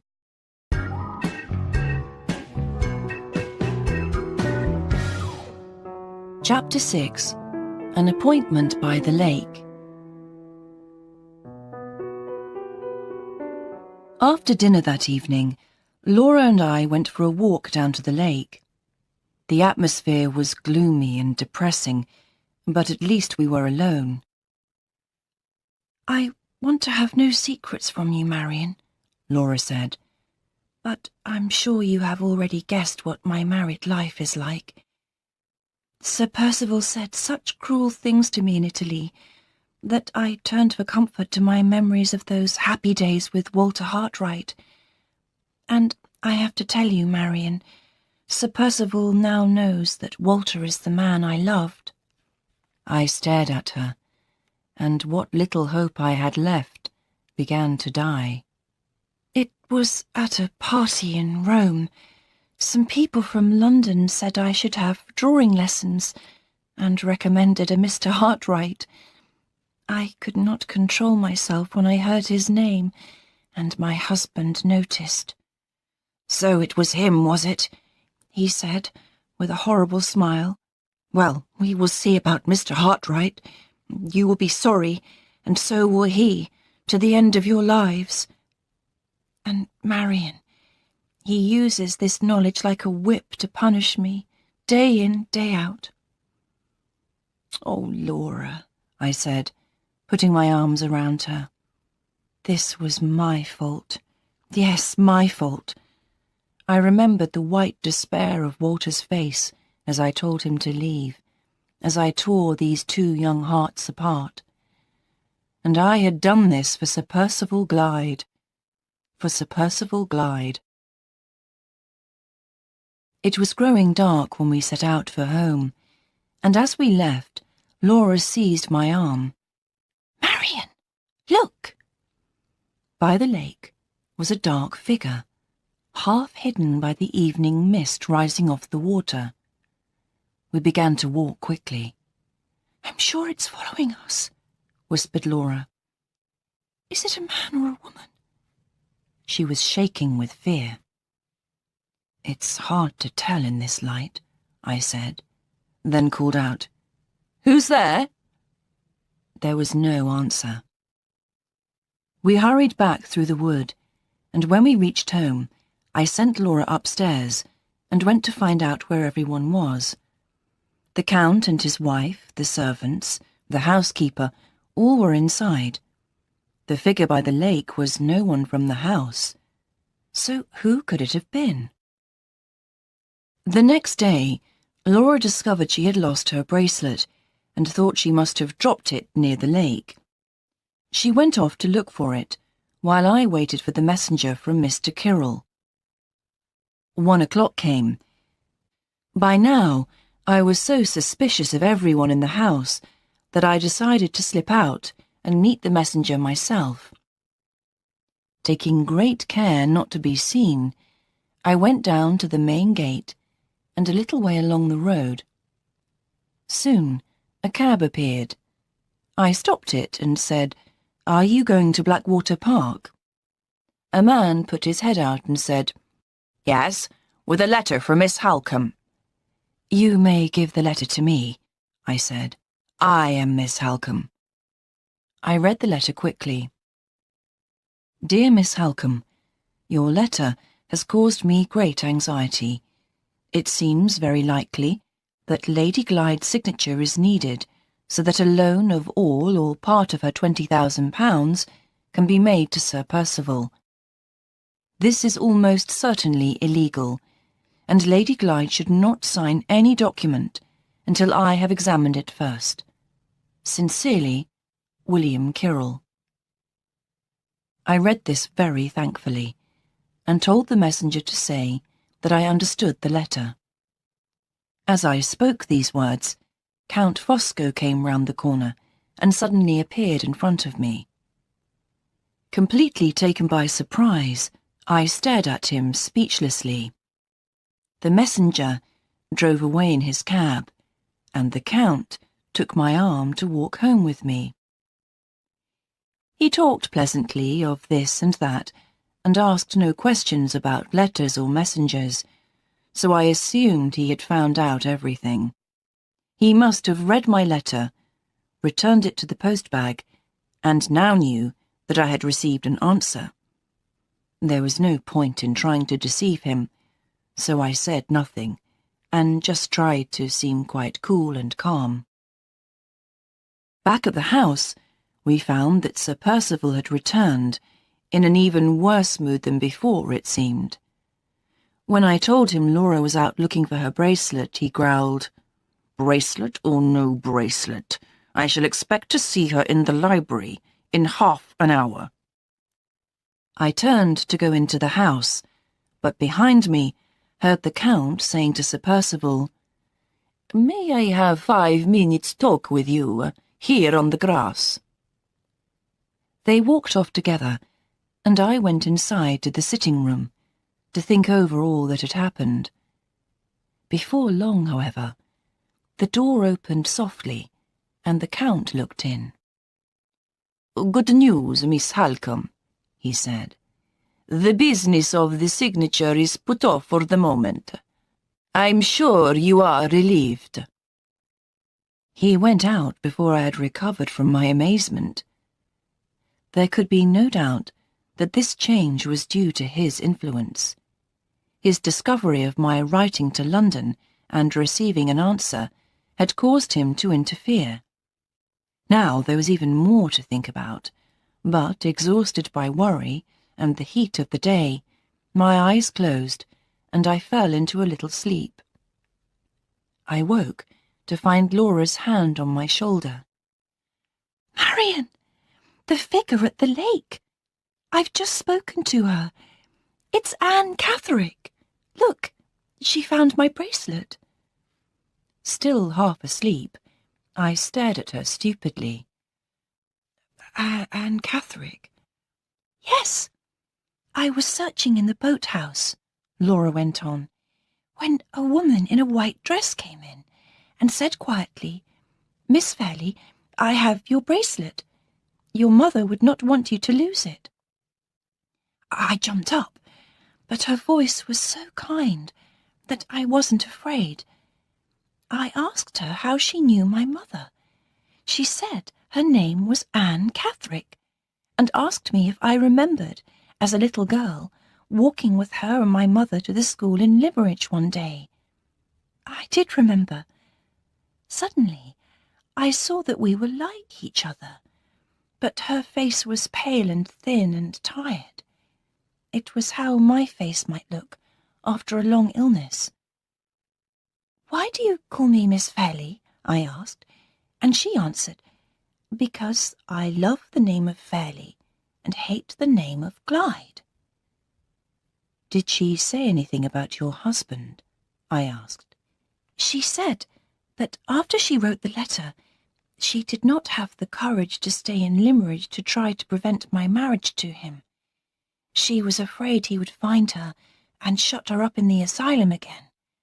But she was not afraid any more, because she was so ill she thought she was dying.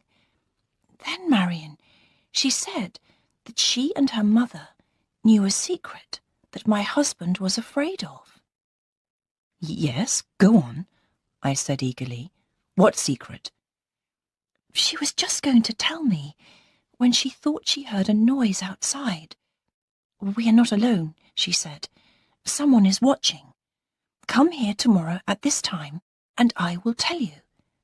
Then she pushed me to one side and disappeared." "Oh, Laura, Laura, another chance lost. But you must keep the appointment tomorrow. It seems so important. I will follow you at a safe distance. She must not escape this time." We were silent for a time. Then Laura said anxiously, "Why hasn't Sir Percival called us to the library to sign the document?" "Oh, yes, I forgot to tell you," I said. "Thanks to Count Fosco, the business of the signature has been postponed." "But why?" Laura said, amazed. "If Sir Percival urgently needs money, how can it be postponed?" I heard Sir Percival's lawyer mention a second plan, to give a document promising payment in 3 months. "Oh, Marion," she said, "that would be such a relief." Yes, it would. Let's hope that it's true. That evening, Sir Percival was polite, even pleasant, especially to Laura. This must have been due to the Count's influence, and it worried me. What lay behind it? I was sure that Sir Percival's sudden journey yesterday had been to Welmingham to question Mrs. Catherick. What had he learned? What were his plans? As the evening passed, I grew more and more uneasy, and I went to bed feeling very anxious about what the next day would bring. I was not wrong to be anxious. The next day, Laura and I arranged that after lunch she would go alone to the boathouse, and that I would follow a little later, taking great care that Anne Catherick did not see me, in case she was frightened by the appearance of another stranger. Sir Percival had gone out earlier in the morning, and did not appear even for lunch, so it was quite easy to put our plan into action.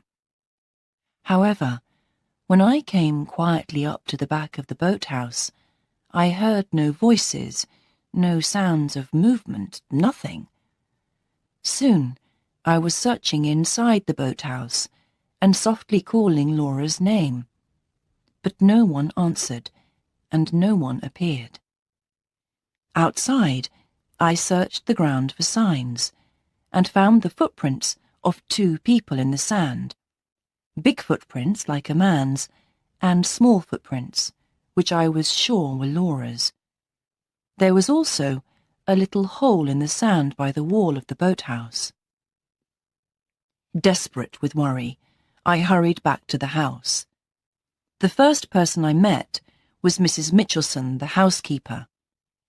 "Do you know," I asked, "whether Lady Glyde has come in?" "Yes, she has, Miss Halcombe, and I am afraid something unfortunate has happened. Lady Glyde ran upstairs in tears, and Sir Percival has told me to dismiss her servant, Fanny." My heart sank. Fanny was Laura's personal servant from Limmeridge, and the only person in the house we both trusted. I ran upstairs to Laura's room. Her door was shut, and there was one of Sir Percival's house servants standing in front of it. "Move away," I said. "Don't you see that I want to go in?" "But you mustn't go in," she answered. "I have my orders." Wild with anger, I turned and went downstairs to find Sir Percival. He was in the library with the Count and Countess. "Am I to understand that your wife's room is a prison?" I asked, staring him full in the face. "Yes, that is what you are to understand," he answered. "Take care how you treat your wife," I shouted furiously. "There are laws to protect women, and I will use those laws." Instead of answering me, he turned to the Count. The Count looked at me with his calm, cold grey eyes, but it was the Countess who spoke. "Thank you for your hospitality, Sir Percival," she said suddenly, "but I cannot remain in a house where ladies are treated as your wife and Miss Halcombe have been treated today." Sir Percival stared at her in shocked silence, knowing, as I did, she would not have said this without the Count's permission. "I agree with my wife," the Count said quietly. Sir Percival swore, then whispered angrily, "All right, have your own way." With these words, he left the room. "We have made the worst-tempered man in England see reason," said the Count. "Thanks to your courage, Miss Halcombe, this insulting situation is now ended." I tried to speak normally, but could not. The Count left the library, then returned a few minutes later to say that Lady Glyde had the freedom of her own house again. Immediately, I rushed upstairs to Laura's room. She was alone inside, and I was in such a hurry that I did not close the door properly behind me. "Marian," she said thankfully, "how did you get here?" "It was the Count's influence, of course," I said. "That horrible man," she cried. "He's a miserable spy." Just then, we heard a knock on the door. It was the Countess, bringing me a handkerchief I had dropped. Her face was white, and I saw in her eyes that she had been listening at the door. "Oh, Laura," I said when she had gone, "you shouldn't have called the Count a spy. We shall both regret it." "But he is a spy, Marian. There was someone watching me at the lake yesterday, and it was him. He told Sir Percival, who watched and waited all morning for me and Anne Catherick, but she didn't come. I found a note from her hidden in a hole in the sand. She said she'd been followed yesterday by a fat old man. He hadn't caught her, but she was afraid to come back this afternoon. She hid this note very early in the morning and said she would see me again soon to tell me Sir Percival's secret." "What happened to the note?" I said. "Have you got it?" "No. While I was reading it, Sir Percival appeared. He took it from me and demanded to hear everything Anne Catherick had said. He held my arm so tightly. Look, see how he's bruised it. What could I do, Marian? I was helpless. I told him everything." I looked at the bruises on Laura's arm and felt such furious hatred for Sir Percival that I dared not speak. "But he didn't believe me," Laura went on. "He said he knew she had told me more, and that he would lock me up until I had confessed the truth. Then he took me back to the house, gave orders for Fanny to leave, and locked me in my room. Oh, Marian, he was like a madman. What are we to do?" "He is mad. Mad with fear. He thinks you know his secret," I said. "I must act now to protect you. Who knows how long I will be allowed to stay here?" I thought hard for a few minutes. "I will write 2 letters and give them to Fanny to take with her. I can't trust the post-bag here any more. One for Mr. Kirrell, telling him of your bruises and Sir Percival's violent behaviour." "And who is the other letter for?" asked Laura anxiously. "For Mr. Fairley," I said. "Your lazy, selfish uncle. I'll make him invite you for a visit to Limmeridge, without your husband." I left her then, and went to my room to write the letters. Fanny had already gone, and was staying the night in the little hotel in the village, before beginning the long journey to Cumberland the next day. I decided I had time before dinner to walk to the village and back, so I slipped quietly out of the house and set off. From time to time, I looked behind me. Was I being followed, or was my imagination playing tricks on me? By now, I was suspicious of everything, every tiny sound, every shadow on the road, every breath of wind. Earlier, while writing the letters, I thought I had heard the rustle of a silk dress outside my door. I had even wondered if someone had been in my room, looking through the things in my desk. I hurried on, trying to put these thoughts out of my mind. When I got to the little hotel, I saw Fanny in her room.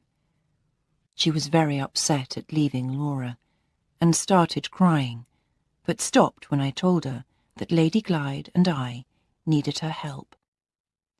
"Here are 2 letters," I said. "Post the one addressed to Mr. Kyrle in London tomorrow, and deliver the other to Mr. Fairley yourself when you get home to Limmeridge. Keep them safe." Fanny put the letters down the front of her dress. "They'll stay there, miss," she said, "till I've done what you tell me."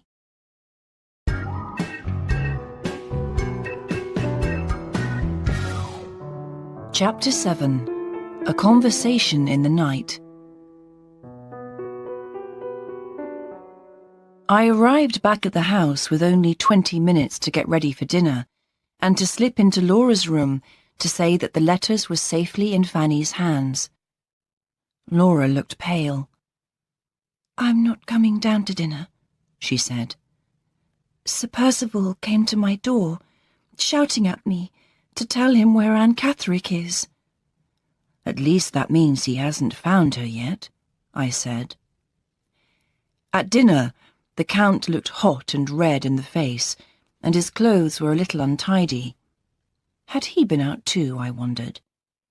He seemed troubled by some secret annoyance or anxiety, and was almost as silent as Sir Percival. At the end of the meal, when Madame Fosco and I left the table, the Count stood up too. "Where are you going, Fosco?" Sir Percival said. "Sit down and have another glass of wine. I want a quiet talk with you." "Not now, Percival. Later," he answered.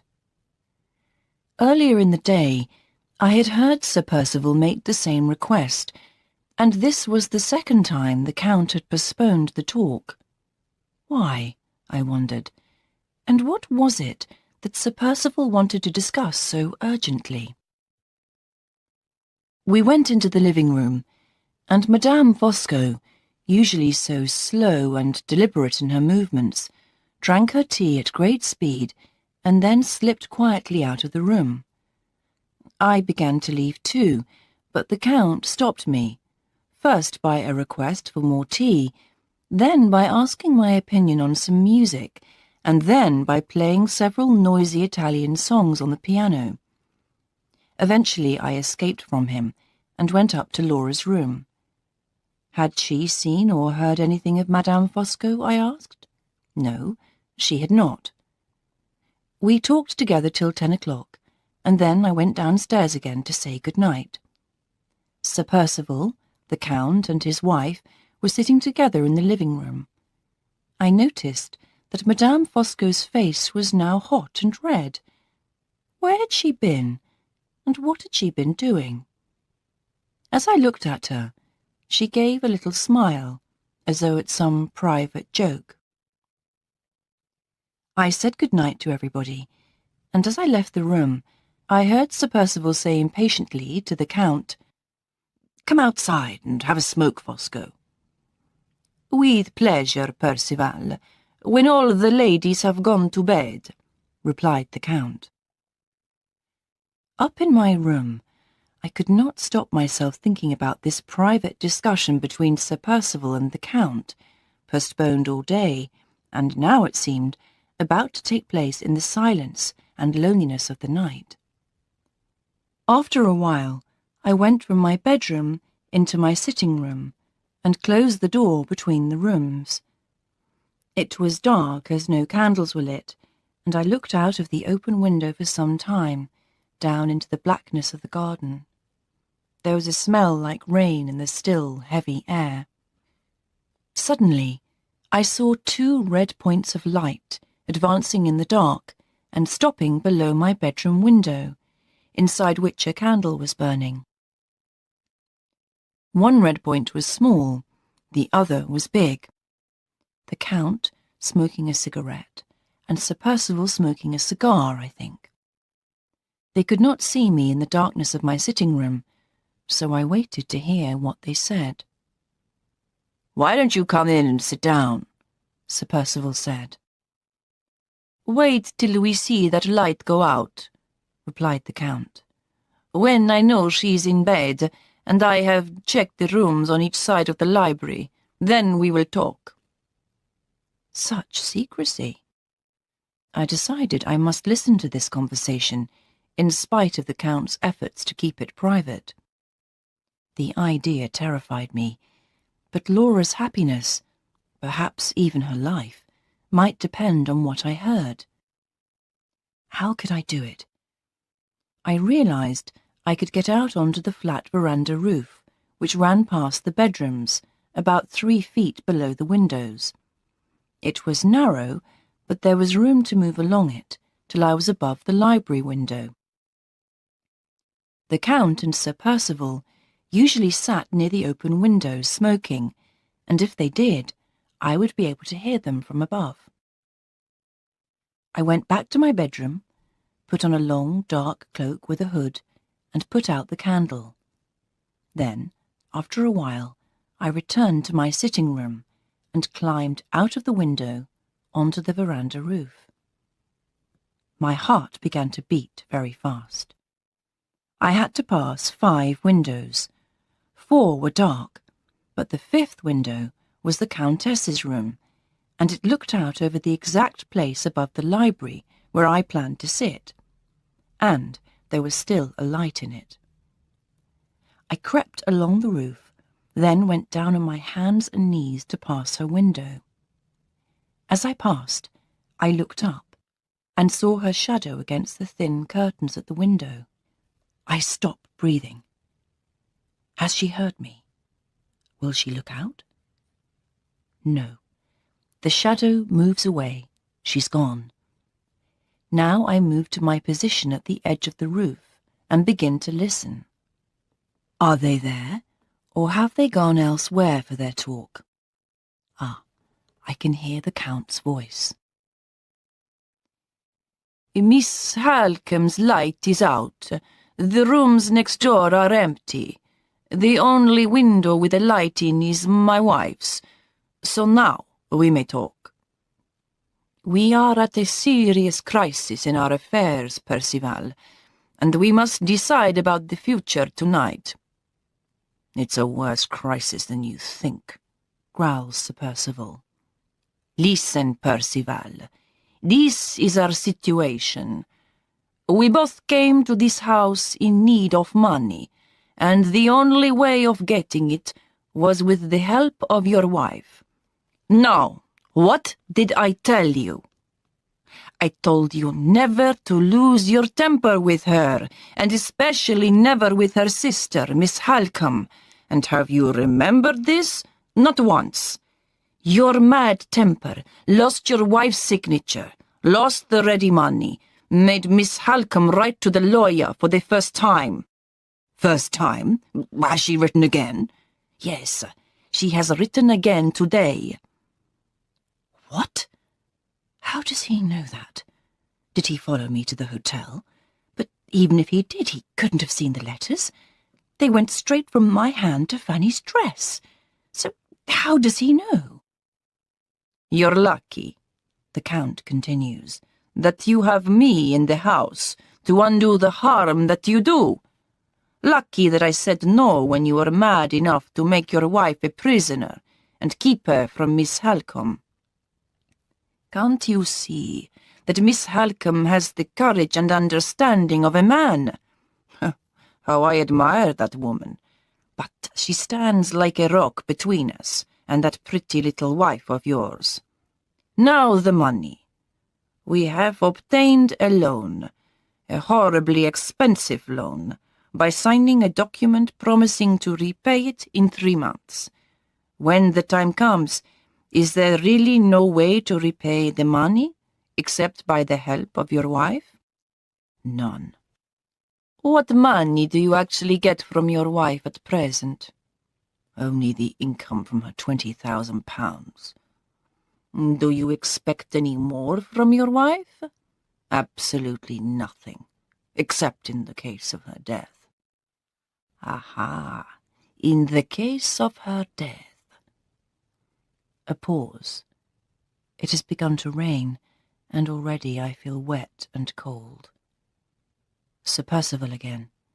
If she leaves no children, I get her £20,000. Percival, do you care about your wife? Fosco, that's a very direct question. Let's say your wife dies before the end of the summer. Forget it, Fosco.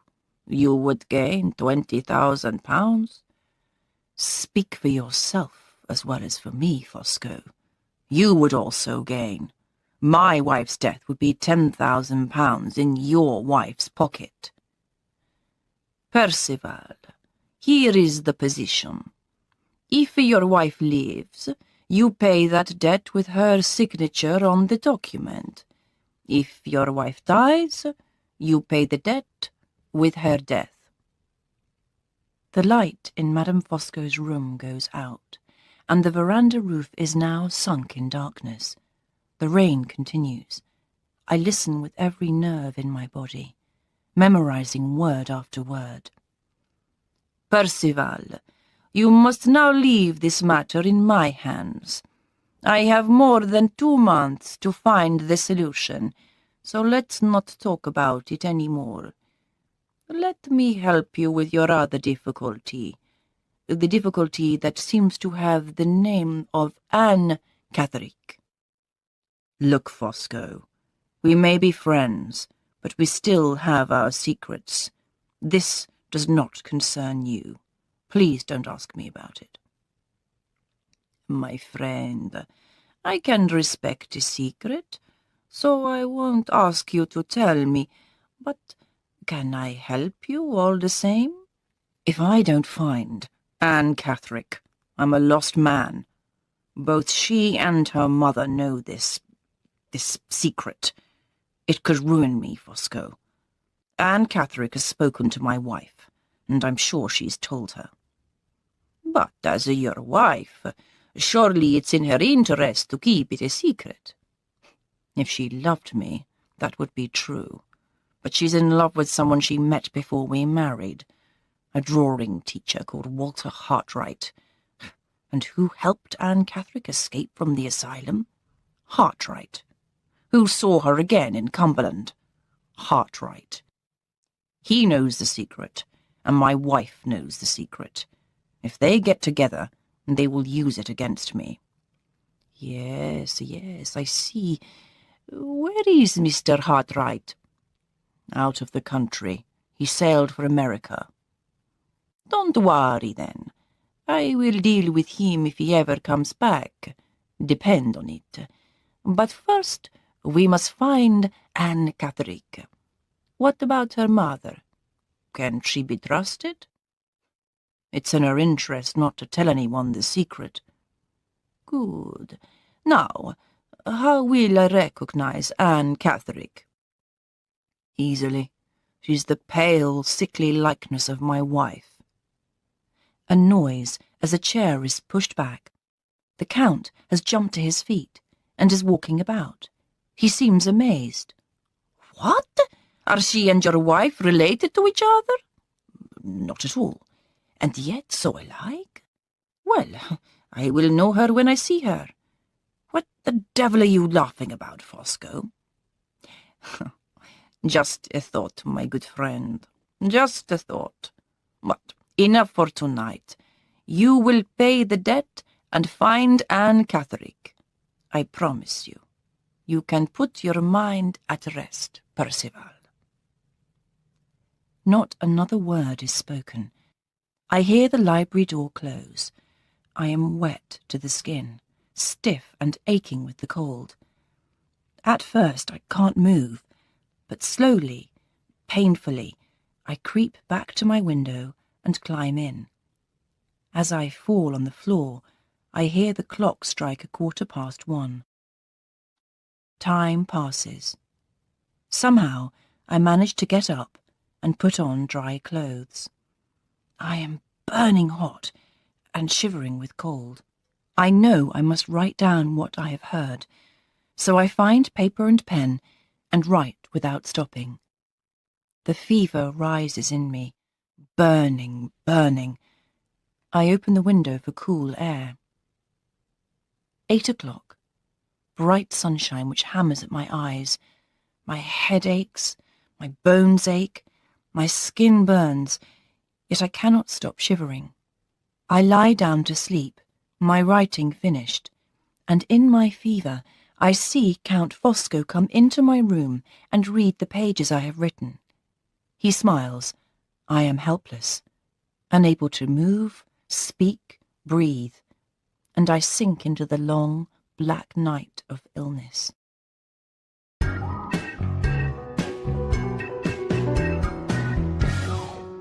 Chapter 8. Fever.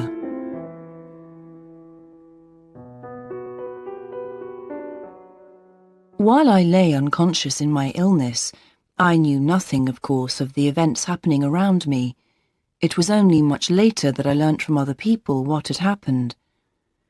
When I eventually returned to Limmeridge, Fanny told me about the letters and the night she had left Blackwater.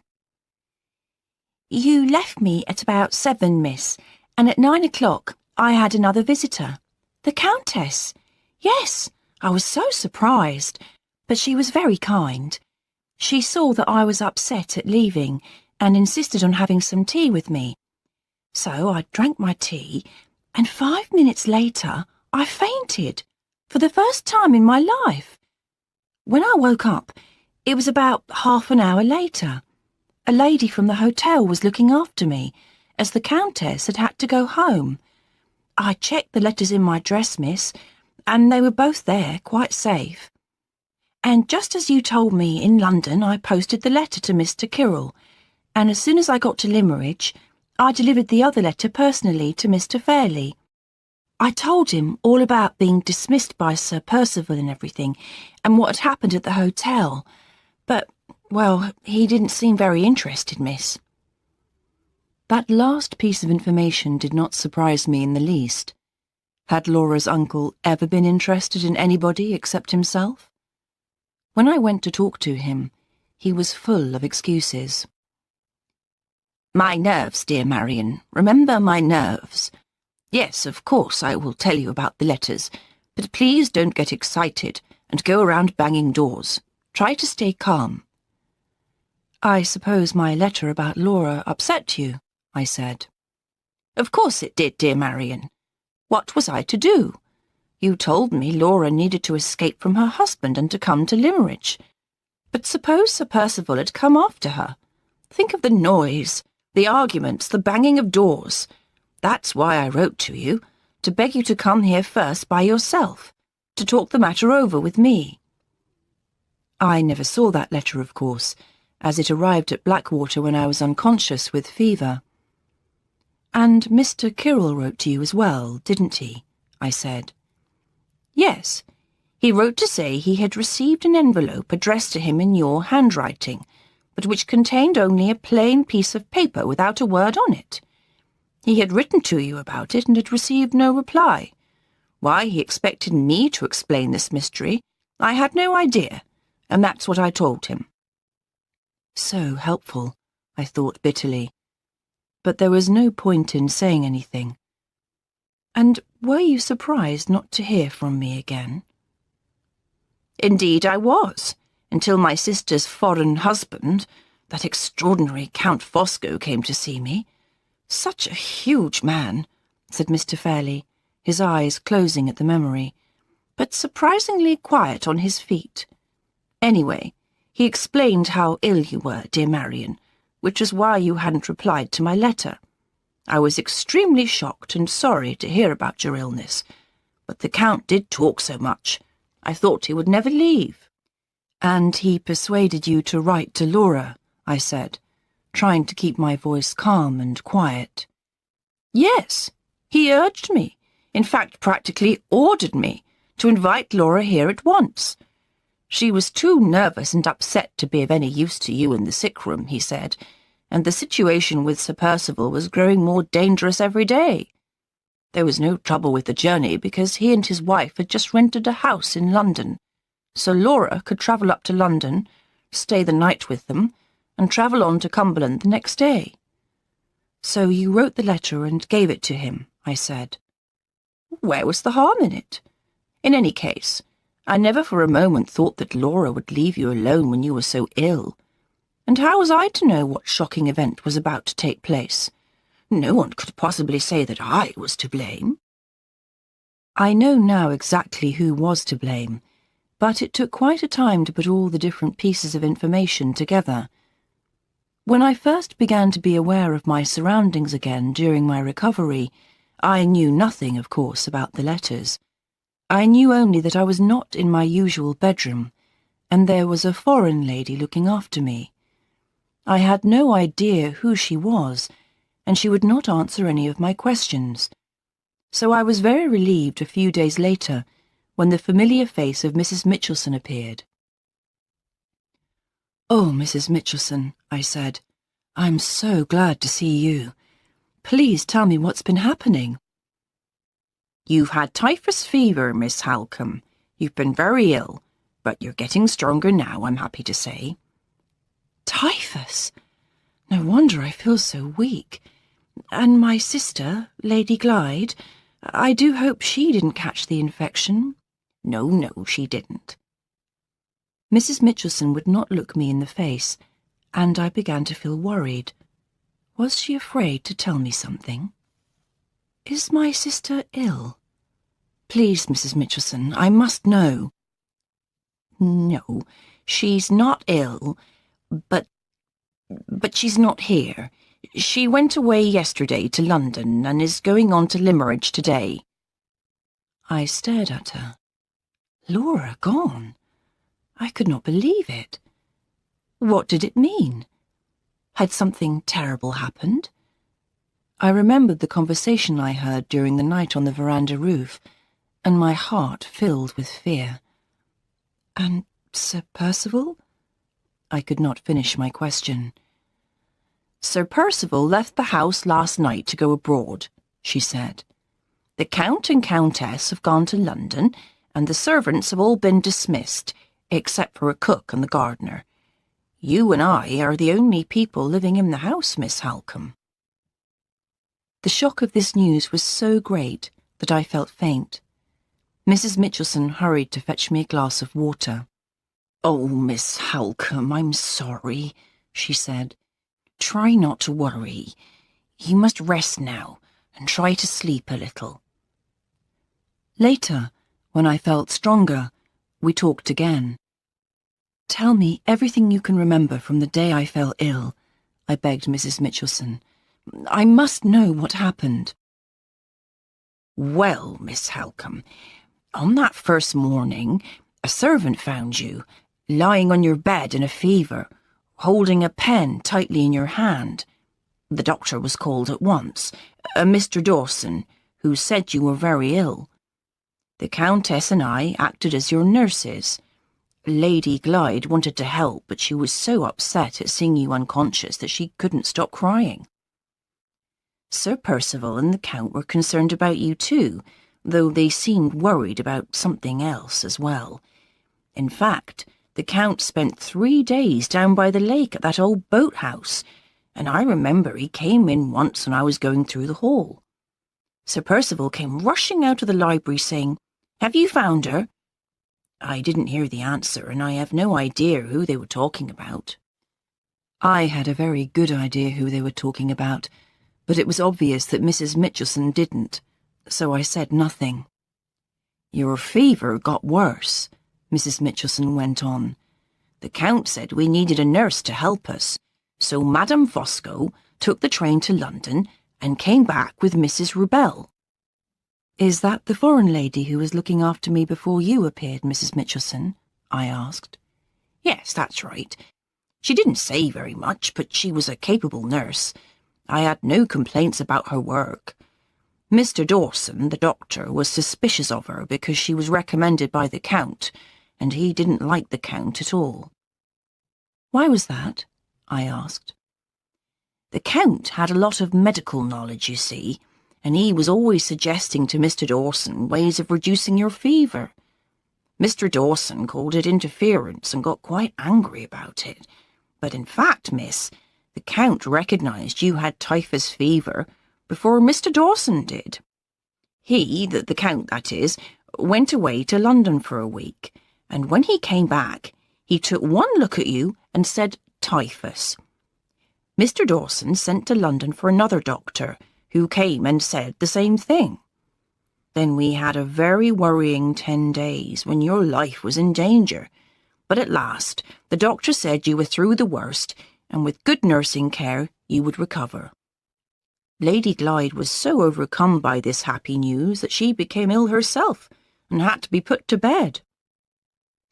My sister has always had delicate health, I said. Yes, she's not strong.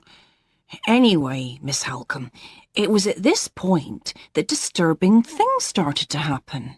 First, the Count and Mr. Dawson argued again so fiercely that Mr. Dawson left, saying he refused to offer his services any more.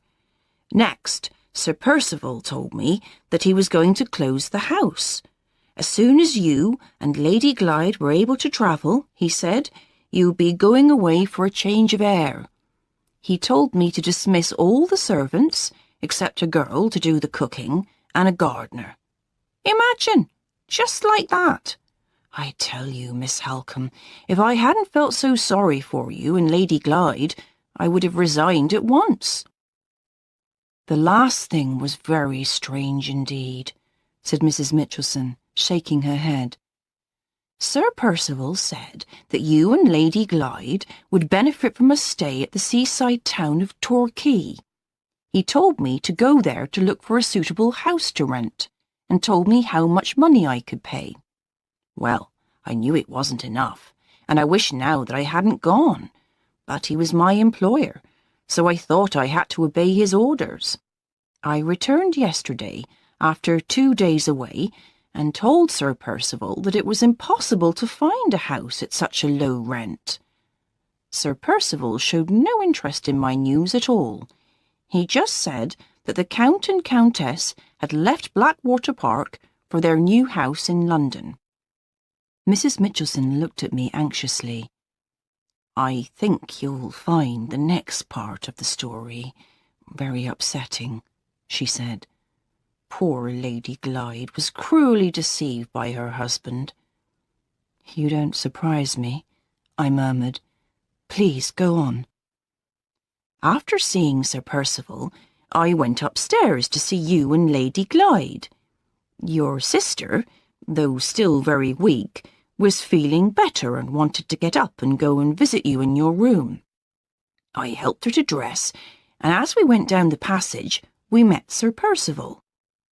If you're going to see your sister, you won't find her, Sir Percival says. She left the house yesterday with Fosco and his wife. She decided to go with them to London, on her way to Limmeridge. Mrs. Rebel went too, to look after her on the journey. You can look in her room if you don't believe me. I was shocked and amazed by this, and Lady Glyde's face went as white as a sheet. She almost ran down the passage and threw open the door to your room. It was empty. Then she cries out to Sir Percival. Marion was much too ill to travel. Even if she did go, she would never leave without saying goodbye to me first. And why would she go to Limmeridge alone, leaving me here at Blackwater Park? Because your uncle won't receive you till he has seen your sister first, says Sir Percival. Have you forgotten the letter he wrote to her at the beginning of her illness? All through this interview, Miss Halcombe, I thought Sir Percival seemed very strange, jumpy and nervous, not at all his usual self.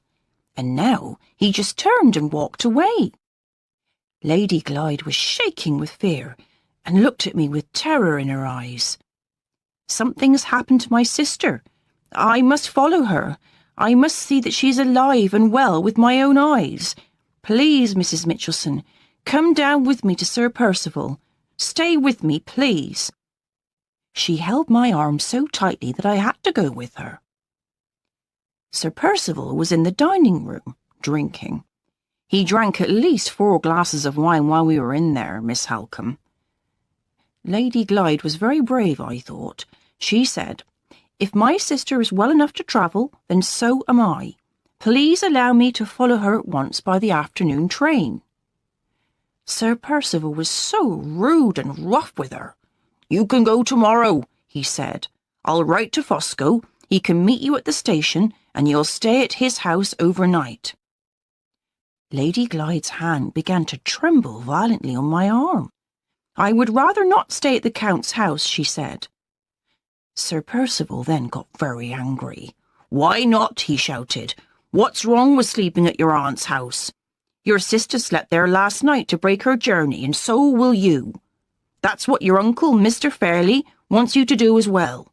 Here, there's a letter from him. I forgot to send it up to you." Poor Lady Glyde was shaking so much that she gave me the letter to read to her. It was very short.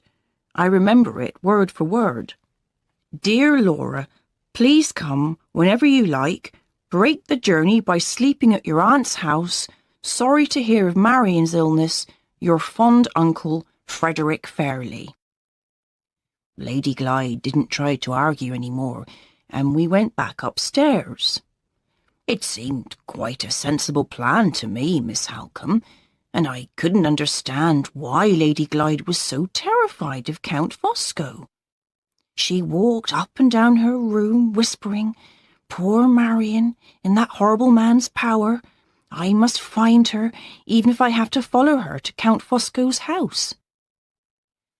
The next day, I helped Lady Glyde get ready and went with her to the station. "If Marian has already left for Limmeridge, I won't stay at the Count's house," she told me. "I'll go and stay with Mrs. Vesey, my old governess." As the train pulled away, I saw her pale, frightened face at the window. I felt so sad for her. Then I came back here.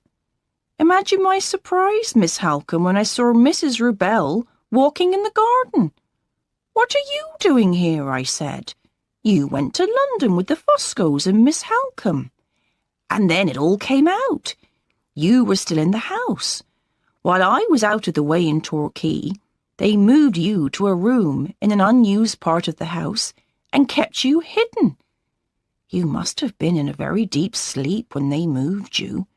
Perhaps they drugged you. I don't know. Then Sir Percival appeared and gave me this explanation. It was all for his wife's own good, he said. She needed a change of air and would not have gone to Limmeridge if she had known that you were still in the house. He spoke in such a violent, angry way that I did not dare to express my opinion. So, you see, Miss Halcombe, that was how poor Lady Glyde was deceived. It was wicked and cruel. I would have resigned my position immediately, but Sir Percival told me that Mrs. Rubell was leaving, and there would be no one to look after you if I left too. So naturally I stayed. But Sir Percival left last night, as I told you. The gardener said he seemed half mad. He called for his carriage and drove away like an escaped criminal, saying his house was a prison and he would never return to it. I hope and pray, Miss Halcombe, that I never see that man again." Poor Laura, how she must have suffered. There was nothing I could do.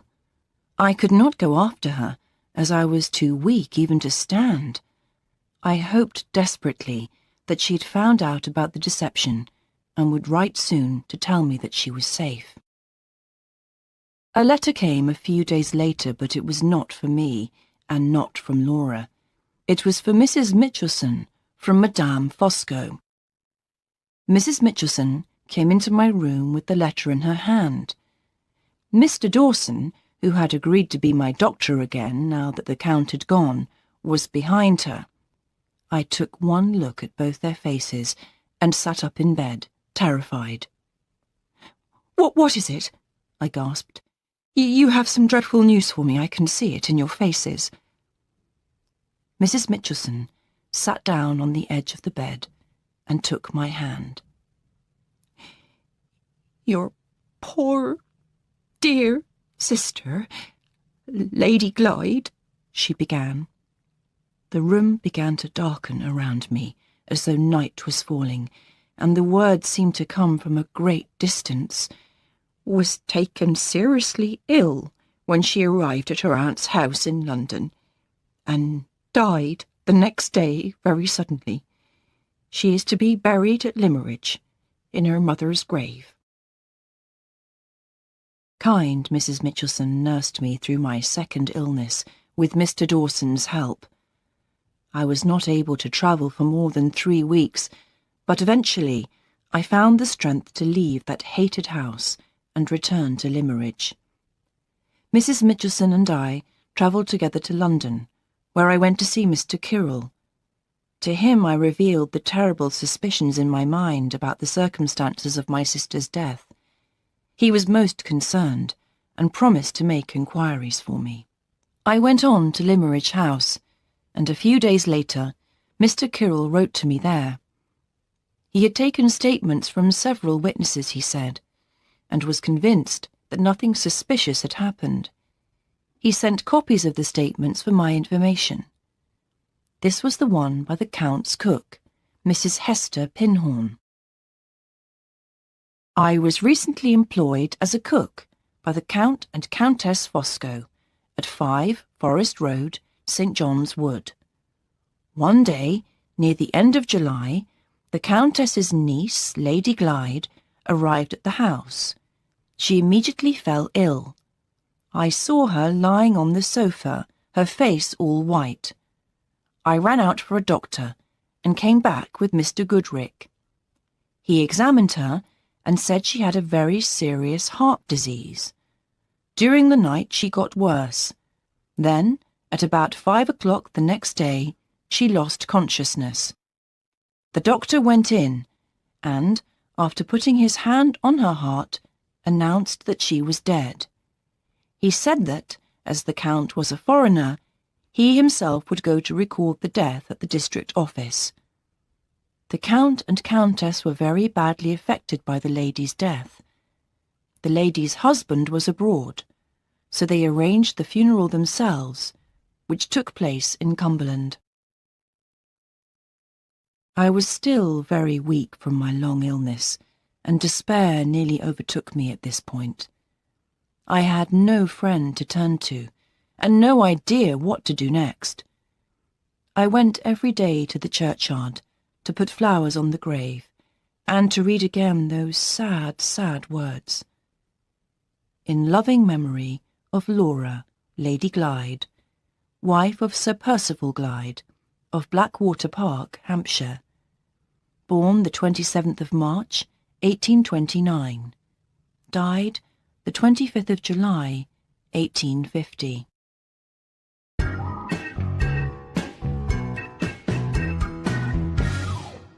Chapter 9. The Gravestone. On the 13th of October 1850, I left the wild forests of Central America and returned to England. I had escaped death by disease, death by war, and death by drowning, and hoped that these experiences had strengthened me to face my future, a future without Laura Fairley.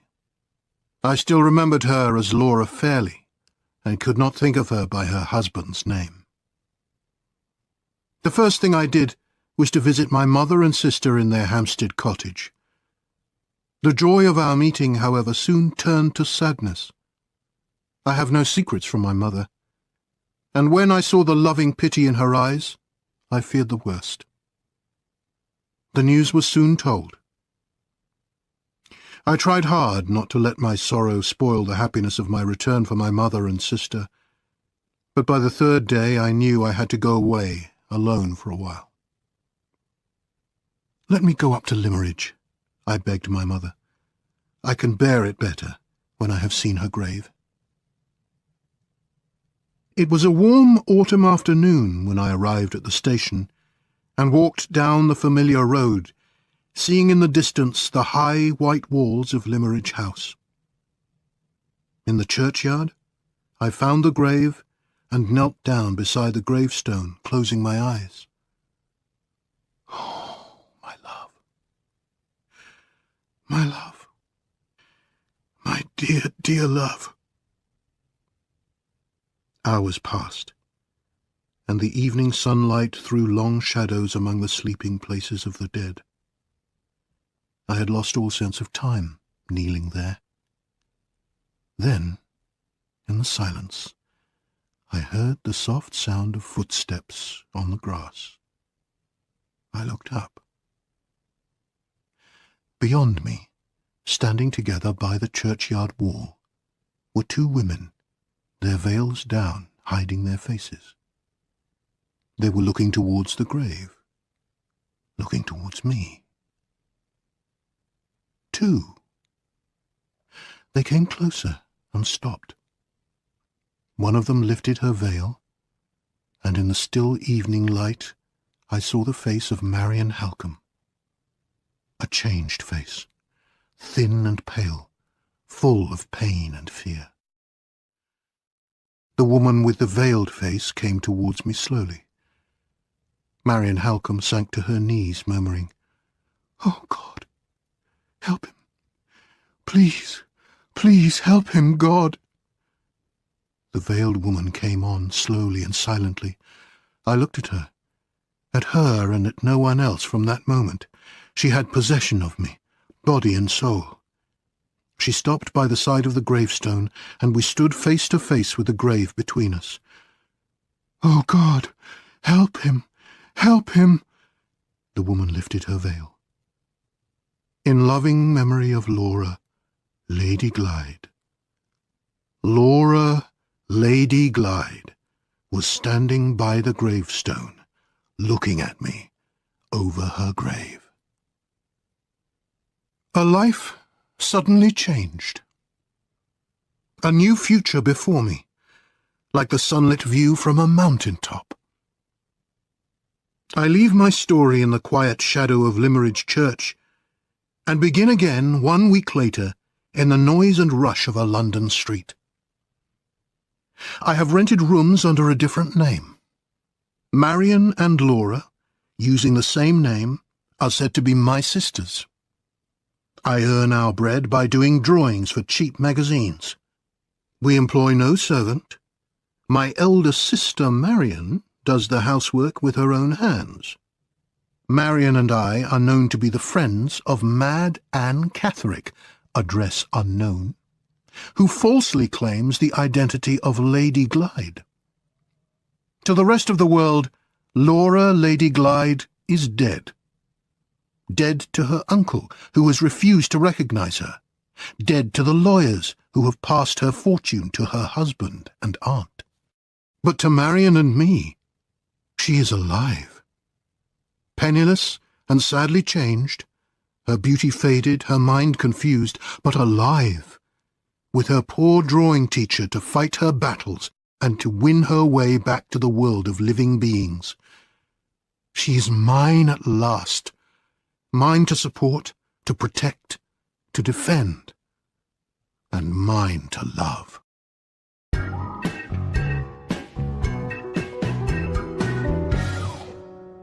Chapter 10. The Rescue.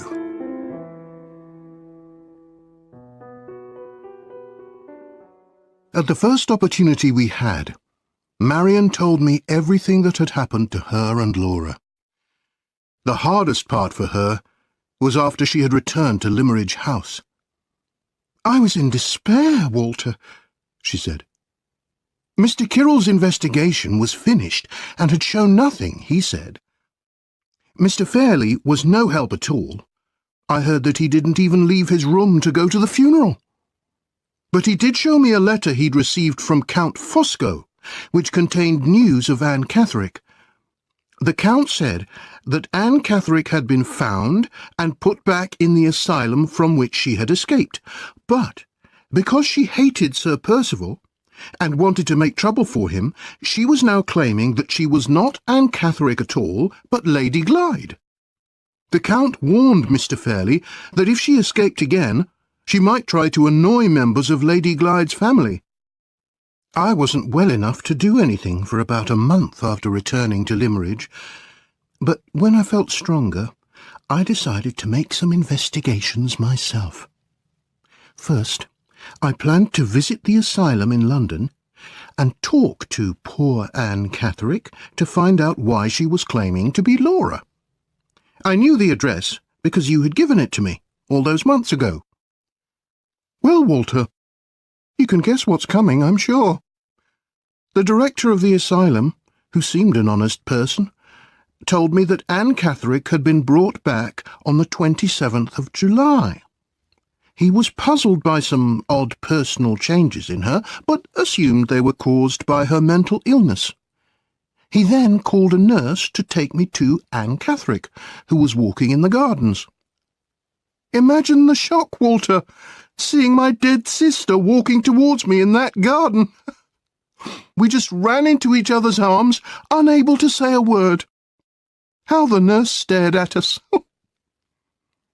I think I know how you must have felt, I said. I shall never forget in the churchyard at Limmeridge. But tell me, however did you get Laura out of the asylum? Bribery, Walter. I didn't want to risk a legal battle and all the delay that would involve, so I persuaded the nurse that a terrible mistake had been made and she would be doing a good thing in helping Anne Catherick escape. And I offered her £400. The plan went smoothly, and by early afternoon the next day, Laura and I were on the train to Cumberland. And Laura? I asked. What actually happened on the day she left Blackwater Park and came to London? Marion sighed. Oh, Walter, it's not at all clear. Poor Laura's mind is so confused now that her memory of events is very unreliable. She can't even remember the date she left Blackwater. All she has been able to tell me is this. The Count met her at the station and said that I was still in London and that he would take her to see me at once. She doesn't remember where the cab went, but it was clearly not to his house in St. John's Wood. She was taken to a house in a narrow street where people came and went, asking her questions she didn't understand. At this point, the Count told her I was now very ill. She was so frightened by this news, she nearly fainted. Someone then gave her a glass of water, which, she said, tasted odd. And after that, she lost consciousness. Poor, poor Laura, I murmured. She woke up, Marion continued, in the asylum, unable to leave, unable to make contact with the outside world. She was called by Anne Catherick's name and found she was wearing clothes with Anne Catherick's name on them. She was told Lady Glyde was dead and buried and that she was Anne Catherick. Anne Catherick, Anne Catherick. Day in, day out, from the 27th of July to the 15th of October, she was made to feel that she was mad. It's hardly surprising her mind is so confused now. And what happened at Limmeridge? I asked. Marion turned her face away. I can't bear to think about it, she said. The worst part was taking Laura into Mr. Fairley's room. He looked straight into Laura's face and said, My niece is buried in Limmeridge churchyard. I don't recognise this woman. Remove her from my house before I call on the law to protect me. Even the servants were doubtful about her identity because she was so much changed and so confused by her experiences. Perhaps people would have been persuaded if we'd stayed longer, but I didn't dare risk it. At any minute the people from the asylum might come looking for us, so I decided to return to London at once and hide. Then, as we were passing the churchyard, Laura insisted on a last look at her mother's grave, and, well, that moment changed our 3 lives. I think God was guiding Laura's footsteps, I said. How well I remember that day, that moment when Laura laid her poor head innocently and trustingly on my shoulder and said, They have tried to make me forget everything, Walter, But I remember Marian, and I remember you." The plot against Laura was now clear. Anne Catherick had been taken into Count Fosco's house as Lady Glyde, and Lady Glyde had taken the dead woman's place in the asylum. It was also clear that the three of us could expect no mercy from Count Fosco and Sir Percival, who between them had gained £30,000 from the plot. They would do everything in their power to prevent their crime being discovered, and would hunt for their victim to separate her from her only friends, Marian and myself. This is why I had chosen a poor and crowded part of London to live in. It is easier to hide in a place where people are always coming and going. Our life quickly took on a regular pattern. Work, watching out for our enemies, and care of Laura, whom we surrounded with a gentle, protective love, helping her slowly but steadily to recover her balance of mind and her self-confidence. Meanwhile, Marian and I began the battle. We studied the statements that Mr. Kirrell had taken from witnesses, the doctor and the servants and cook in Count Fosco's house. I obtained a copy of Lady Glyde's death certificate, and Marian wrote to Mrs. Mitchelson, who replied saying that she could not remember the exact date of Laura's departure from Blackwater Park. Nor could she remember when the letter announcing Laura's death, which was undated, had arrived from Madame Fosco. I also arranged to visit Mr. Kirrell to ask for his help. After listening to my long explanation, the lawyer shook his head. "My legal opinion, Mr. Hartright, is that you won't win this case in a court of law. I accept, of course, that the identity of Lady Glyde as a living person is a proved fact to Miss Halcombe and yourself, but there is no evidence. If you could prove that the date on the death certificate was earlier than the date of Lady Glyde's journey to London, then you might have a case." As I left, he gave me a letter that had been delivered to him for Marian, and told me, in answer to my question, that Sir Percival Glyde had returned to London. Outside in the street, I soon noticed two men following me, and realized too late that the Count's spies must have been watching the lawyer's office in the hope that Marian or I would go there. I went home by a very long route and managed to lose them, but it was a warning to me to be more careful. Marian was very worried when I told her about the two men. Then I gave her the letter. She recognized the writing instantly. "It's from Count Fosco." "Dear and admirable woman, do not be afraid. Stay hidden with your gentle companion, and nothing will happen to you. Challenge nothing. Threaten nobody. Do not, I beg you, force me into action. If Mr. Hartright returns to England, do not speak to him. If he crosses my path, he is a lost man. F." "Walter," Marian said, her eyes flashing with anger, "if ever the Count and Sir Percival are at your mercy, and you must spare one of them, don't let it be the Count." "I'll keep this letter to remind me when the time comes," I said. "But tomorrow I will go to Blackwater to try and find out the date of Laura's journey to London. It's the one weak point in their plot." "You mean that perhaps Laura did not leave for London until after the date on the death certificate?" "Exactly. I think she left on the 26th of July. The director of the asylum said she was taken there on the 27th. I doubt if they could have kept her drugged more than one night.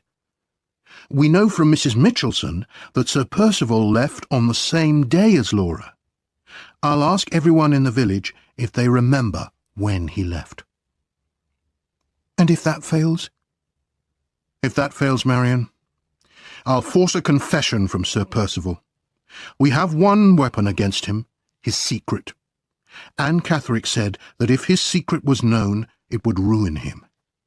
I intend to find out that secret.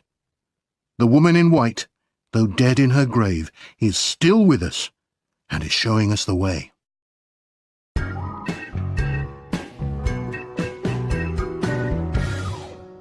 Chapter 11. The Investigation.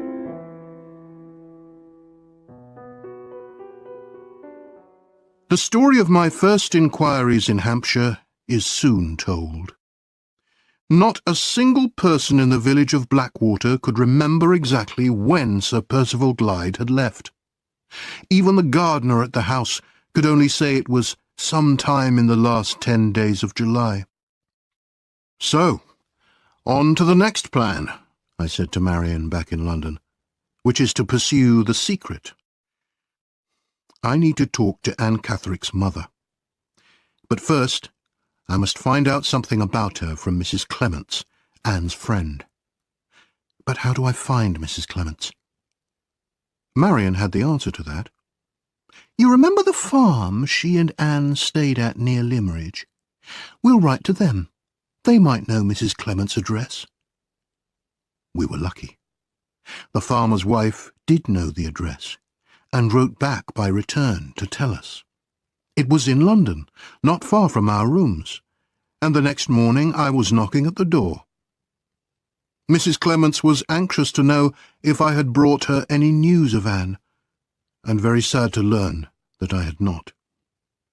However, she was willing to tell me everything she knew. After leaving Limmeridge, sir, she said, Anne and I went to live in the northeast of England, and that's when Anne started to suffer from heart disease. She wasn't at all well, but she insisted on travelling to Hampshire because she wanted to speak to Lady Glyde. So we went there and stayed in a village near Blackwater, not too close, as Anne was so frightened of Sir Percival. Each time Anne went to the lake to try to speak to Lady Glyde, I followed her at a distance, but the long walks made her so exhausted that she became ill again. So finally I went to the lake in her place to meet Lady Glyde. She didn't come that day, but a very fat man came instead with a message from her. The message was that we should return to London immediately, as Sir Percival would certainly find us if we stayed longer. Lady Glyde was going to London herself very soon, and if we sent her our address, she would contact us. But she didn't, did she? I said, thinking how cleverly Count Fosco had lied to this kind woman. No, sir.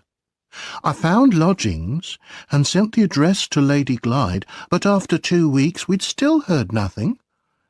Then, one day, a lady called in a cab. She said she came from Lady Glyde, who was staying at a hotel and wanted to arrange an interview with Anne. I agreed to go with this lady to make the arrangement, leaving Anne alone in our lodgings. But it was a wicked plot, sir. On the way, the lady stopped the cab, saying she just had to collect something from a shop, and would I wait for a few minutes. She never came back, sir. I waited for some time, and then I hurried home and found Anne gone. Just disappeared. I asked Mrs. Clements to describe this lady, and it seemed clear from her description that it was Madame Fosco.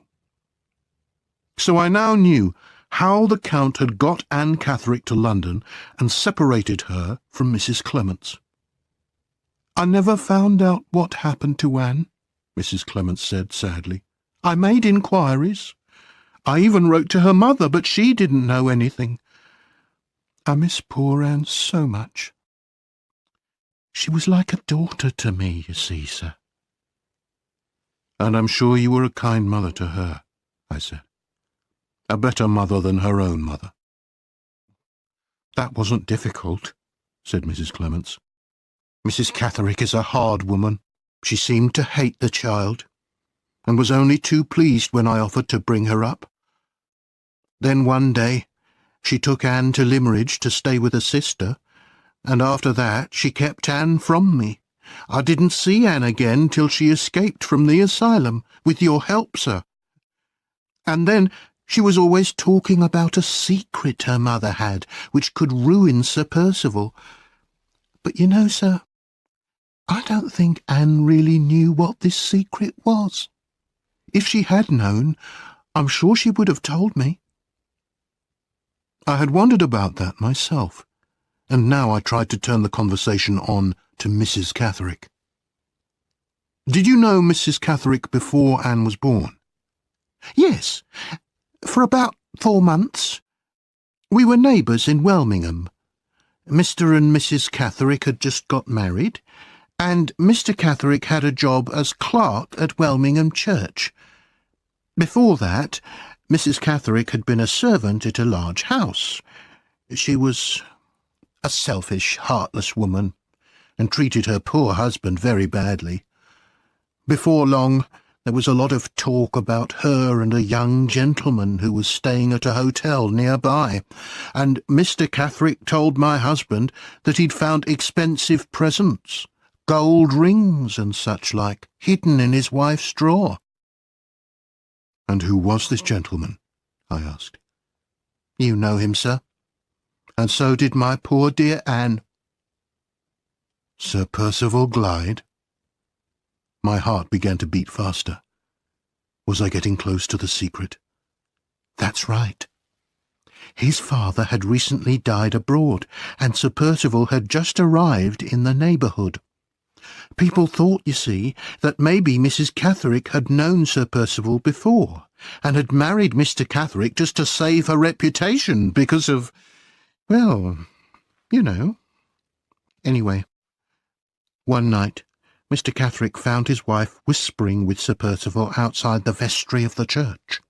They had a fight, but Sir Percival beat him, and Mr. Catherick left the village never to return again. And in spite of all the talk in the village, Mrs. Catherick stayed. She said she was innocent, and that no one would drive her away. But most people thought that the money she lived on came from Sir Percival. The secret was here somewhere. But where? That Sir Percival was Anne's father was hardly a secret, since everyone already thought that. No, there was another mystery somewhere. And what did you think, Mrs. Clements? Well, sir, if you worked out time and place, it was obvious that Mr. Catherick wasn't Anne's father. But Anne wasn't at all like Sir Percival, and nor was she like her mother. I wondered about the house where Mrs. Catherick had worked as a servant. Perhaps I would make some inquiries later. You've been very kind, Mrs. Clements, I said, answering all my questions. One last request. Will you tell me Mrs. Catherick's address? I have to find out this secret, and only she can tell me. Mrs. Clements gave me the address, but shook her head. Take care, sir. She's an awful woman. You don't know her as I do. Back at our rooms, I announced my intention to Marion of going to Welmingham. She was very uneasy about the plan. Are you sure it's wise, Walter? Sir Percival is a violent man. I'm more afraid for you and Laura, I said, left alone in London, with the Count as your enemy. We arranged to write to each other every day, and if no letter came from her, I would take the first train back to London. 3 days later, I was standing in Mrs. Catherick's sitting room, face to face with a grey-haired woman dressed in black silk. Her dark eyes looked straight at me with a hard, cold stare. You say you have come to speak to me about my daughter, she said. Please, say what you have to say. Her voice was as hard as the expression in her eyes. She pointed to a chair and looked at me carefully as I sat down. You know, I said, that your daughter is lost. I know that perfectly well. Don't you worry that she might not be just lost, but that she might have met with her death? Yes. Have you come to tell me that she is dead? I have. Why? She asked that extraordinary question without the slightest change in her voice, face, or manner. I might have been talking about the death of a cat in the street. I thought Anne's mother might be interested in knowing if she was alive or dead. Just so, she said. But what is your interest in her? Or in me? Have you no other reason for coming here? Yes, I do, I said. Your daughter's death has caused someone I love to be harmed by a man called Sir Percival Glyde. She did not react at all at the mention of his name. I want to make him confess to his crime. You know certain things about him from the time when your husband was the church clerk. I want you to tell me about them. At last I saw the anger burning in her eyes. What do you know about those events? Everything that Mrs. Clements could tell me. Mrs. Clements is a foolish woman. She bit back her anger, and her lips curled in an unpleasant little smile. Ah, I begin to understand. You want your revenge on Sir Percival Glyde, and you want my help. That's why you've come here. Well, you don't know me. I've spent years getting back my reputation in this village. Now everyone respects me. I won't help you. If you're afraid of Sir Percival, that's quite understandable, I said. He's a powerful man, and comes from a great family. To my amazement, she suddenly burst out laughing. From a great family! Yes, indeed. Especially from his mother's side, she said with disgust. Whatever did she mean by that, I wondered. The secret between you and Sir Percival was not guilty love, I insisted. It was something else that brought you and him to those stolen meetings outside the vestry of the church. As I said the words, vestry of the church, I saw a wave of terror pass across her face. Go, she said, and never come back. Unless, and she gave a slow, cruel smile, unless you bring news of his death. It was now late, and I made my way to the nearest hotel. There was much to think about. Why should mention of the church vestry cause terror? Why the disgust at Sir Percival's family, especially his mother? Was there something unusual about his parents' marriage? Perhaps the local marriage register was kept in the vestry of Welmingham Church. The next day I went to the church. I had been aware of being followed the previous evening, and now I caught sight of the same two men I had seen outside Mr. Kirrell's office in London. It seemed that Sir Percival had expected me to visit Mrs. Catherick, and was now expecting me to visit Welmingham Church. Proof, surely, that my investigation was going in the right direction. I found the church clerk, who fetched his keys and took me to the vestry. It could only be entered from the outside of the church, and the clerk had great difficulty opening the lock, which was very old. Once inside, I asked to see the marriage register. It was kept in a cupboard, which could easily be forced open. "Is that a safe enough place to keep the register?" I said. "Safe enough," the clerk said. "A copy is kept by a lawyer in the next village, Mr. Wansborough's office in Knowlesbury." I worked backwards in the register from Sir Percival's year of birth, and there, under September of the previous year, squashed into a small space at the bottom of the page, was the record of the marriage of Sir Felix Glyde and Cecilia Elster of Knowlesbury. Just the usual information, nothing apparently peculiar about Sir Percival's mother. The secret seemed further away than ever. But on to Knowlesbury and Mr. Wansborough's office, a 5-mile walk, but possible to get there and back by the end of the day. It was worth checking the copy of the register, and perhaps the lawyer would know something that might be useful.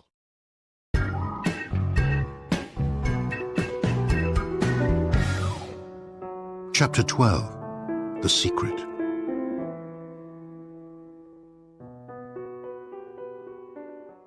Sir Percival's spies attacked me on the road to Knowlesbury. One of them came up beside me and bumped into me with his shoulder. I pushed him away hard, and he immediately shouted for help. The other man ran up, and the two of them held me between them. The first man accused me of attacking him, and they said they would take me to the police station in the town. What could I do? I couldn't fight both of them and hope to get away, so I had to go with them. At the police station, the first man accused me of a violent attack, and the second man said he was a witness. I was locked up until the next magistrate's court, which was 3 days away. I could be released on bail, I was told, but how could I, a total stranger in the town, find a responsible person willing to pay money for my temporary freedom? The whole plan was now clear, to get me out of the way for 3 days, while Sir Percival did whatever was necessary to prevent his secret being discovered. At first I was too angry to think clearly. Then I remembered Mr. Dawson, the doctor. I had been to his house on my previous visit to Blackwater, so I knew his address. I wrote him a letter, explaining what had happened and begging for his help, and then asked for a messenger to deliver it. 2 hours later, the good doctor appeared, paid the required money, and I was set free. There was no time to lose. The news of my being free would doubtless reach Sir Percival within hours. I hurried to the lawyer's office, where I asked if I could see the copy of the Welmingham marriage register. Mr. Wansborough was a pleasant man, and agreed to show me the copy. In fact, he was quite amused. No one had asked to see it since his father, now dead, had locked it away in the office more than 20 years before. As I opened the register, my hands trembled. I turned the pages to the year and month. I found the names I remembered just before and just after the marriage of Sir Percival's parents, and between these entries at the bottom of the page, nothing. The marriage of Sir Felix Glyde and Cecilia Elster was not there. I looked again to be sure. No, nothing. Not a doubt about it. Sir Percival must have seen the space in the Welmingham register and written in the marriage himself. I had never once suspected this. He was not Sir Percival Glyde at all. His parents had not been married, so he had no right to the inheritance of Blackwater Park. No right to the rank of baronet, no right even to the name of Glyde. This was his secret, and it was now mine to use against him. The copy of the register would be safe enough in the lawyer's office, but I decided to go back to Welmingham and make a copy of the false record from the church register. It was dark now, and I ran all the way to the church clerk's house. I knocked on his door, but when he appeared, he looked suspicious and confused. "Where are the keys?" he asked. "Have you taken them?" "What keys do you mean?" I said. "I've just this minute arrived from Knowlesbury." "The keys of the vestry," he said. "The keys are gone. Someone's broken in and taken the keys." "Get a light," I said, "and let's go to the vestry. Quick." We ran to the church. On the path, we passed a man who looked at us with frightened eyes. He seemed to be a servant of some kind. We did not stop to question him, but ran on. As we came in sight of the vestry, I saw a high window brilliantly lit from within. There was a strange smell on the night air, a sound of cracking wood, and the light grew brighter and brighter. I ran to the door and put my hand on it. The vestry was on fire. I heard the key working violently in the lock. I heard a man's voice behind the door, raised in terror, screaming for help. "Oh, my God!" said the servant who had followed us. "It's Sir Percival!" "God help him," said the clerk. "He's damaged the lock." At that moment I forget the man's crimes and see only the horror of his situation. Several people are now running towards the church, and I call to them to help me break down the door. We look desperately for something to use, and at last someone finds a long, heavy piece of wood.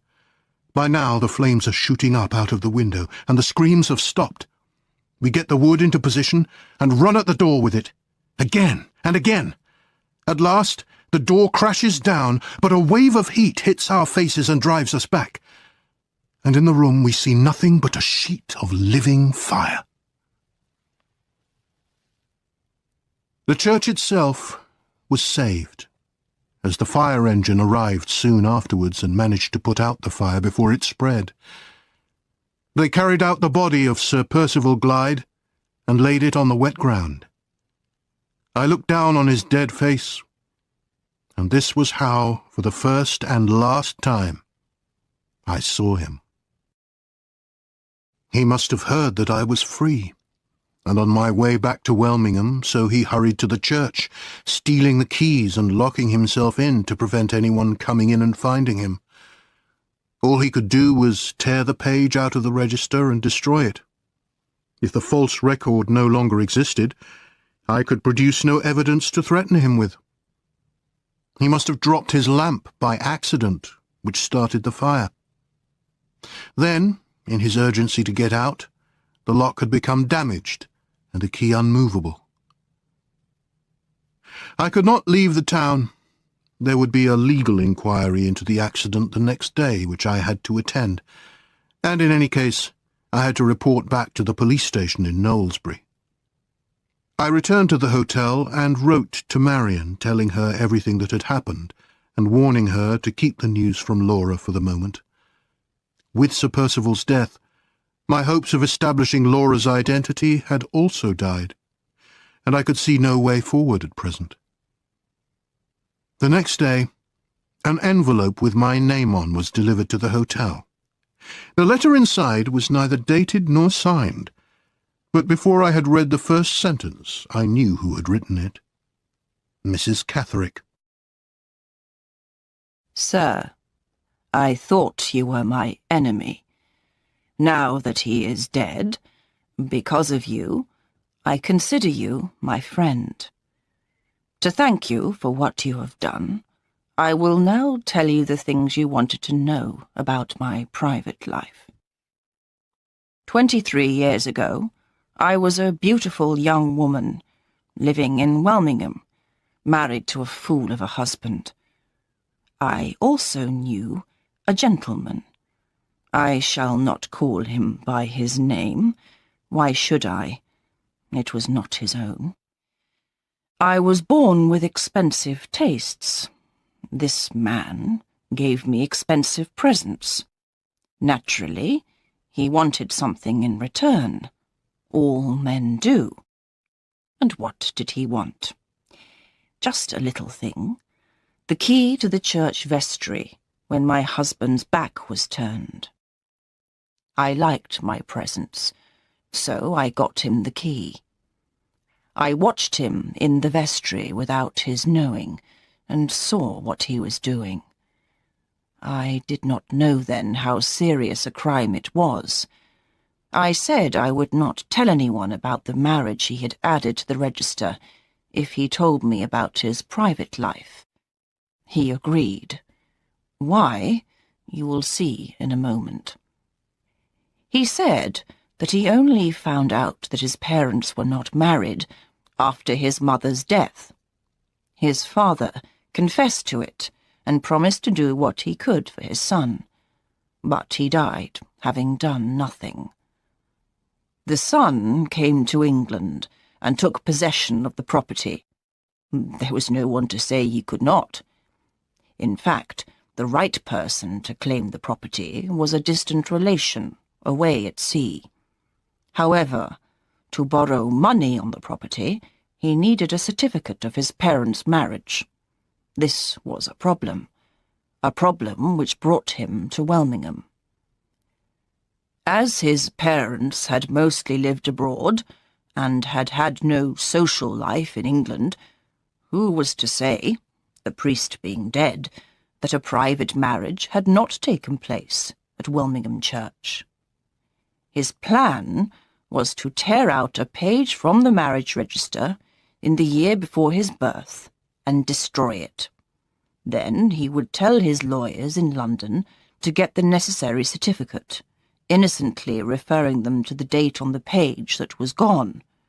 At least no one could say that his parents were not married.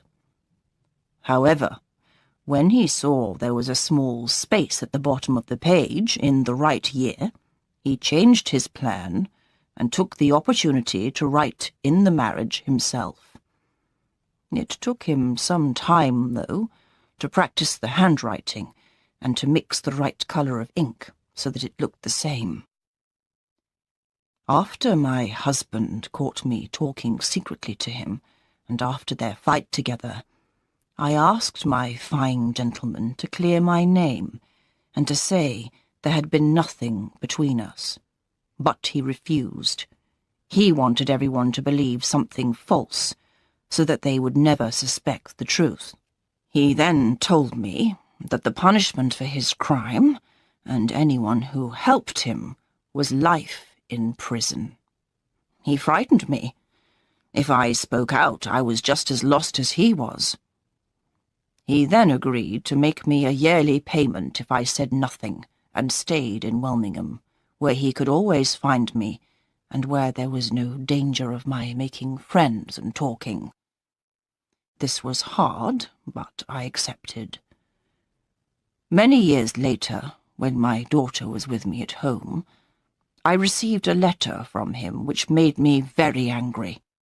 I lost control of myself and said, in her presence, that I could destroy him if I let out his secret. Then, one day, he came to our house and called her a fool.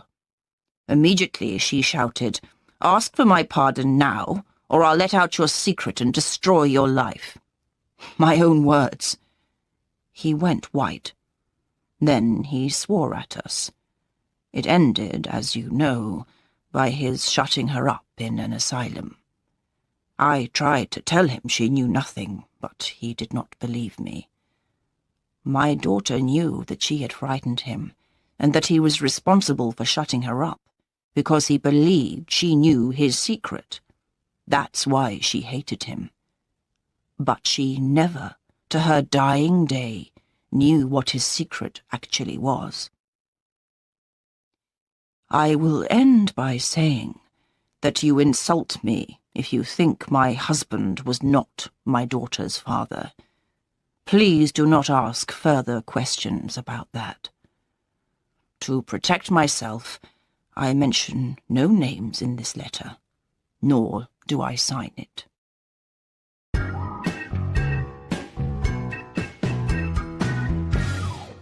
Chapter 13. The Threat. Mrs. Catherick's extraordinary and shameless letter filled me with disgust. My interest in Sir Percival Glyde's crime was now at an end, but I decided to keep the letter in case it might help me find out who Anne's father really was.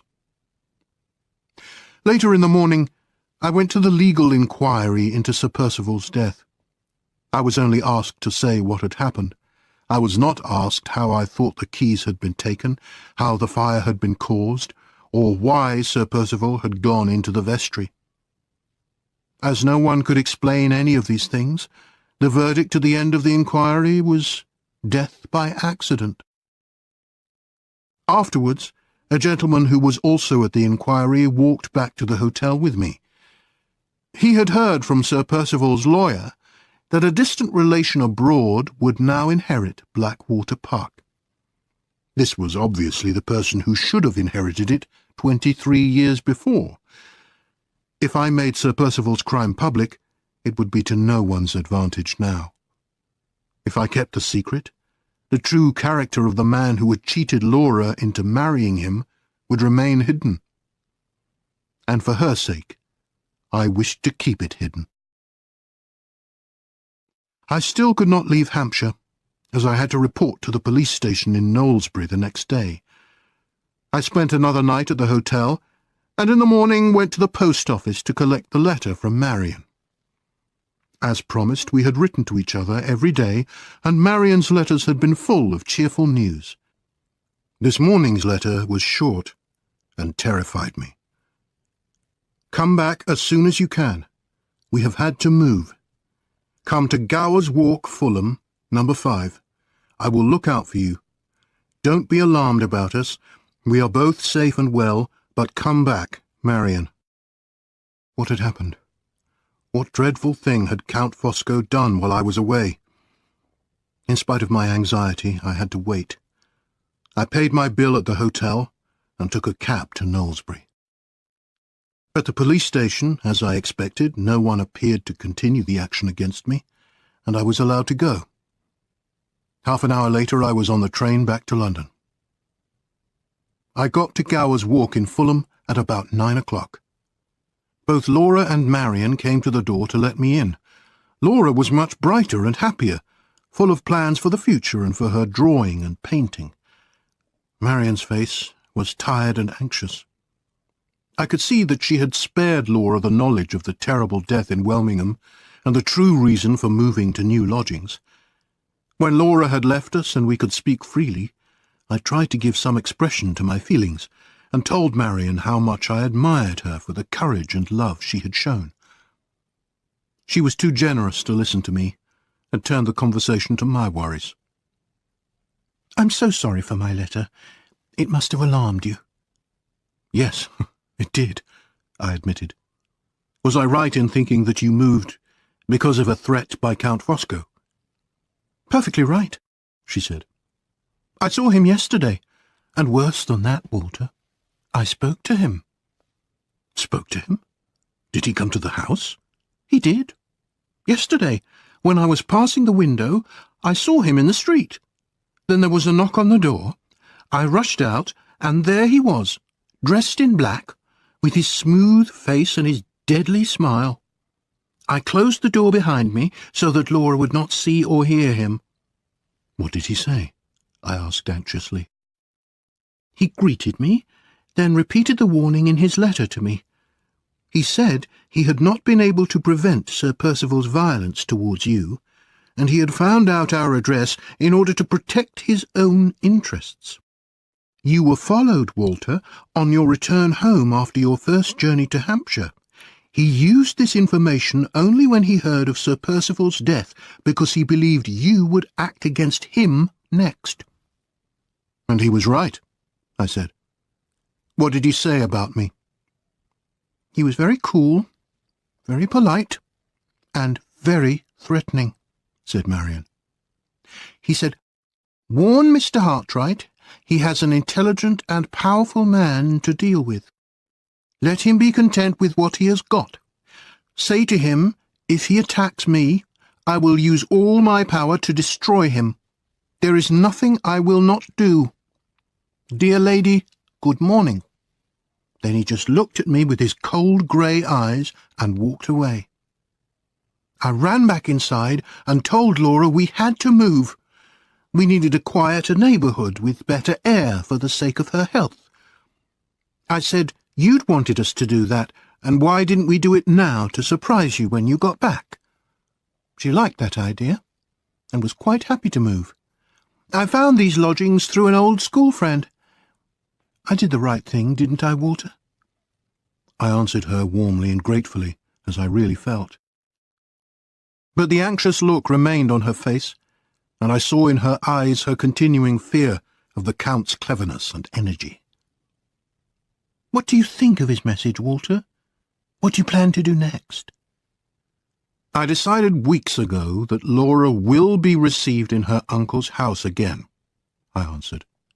"And my decision remains the same. Count Fosco will answer for his crime to me." Marion's eyes lit up. She said nothing, but I could see how strongly she supported this plan.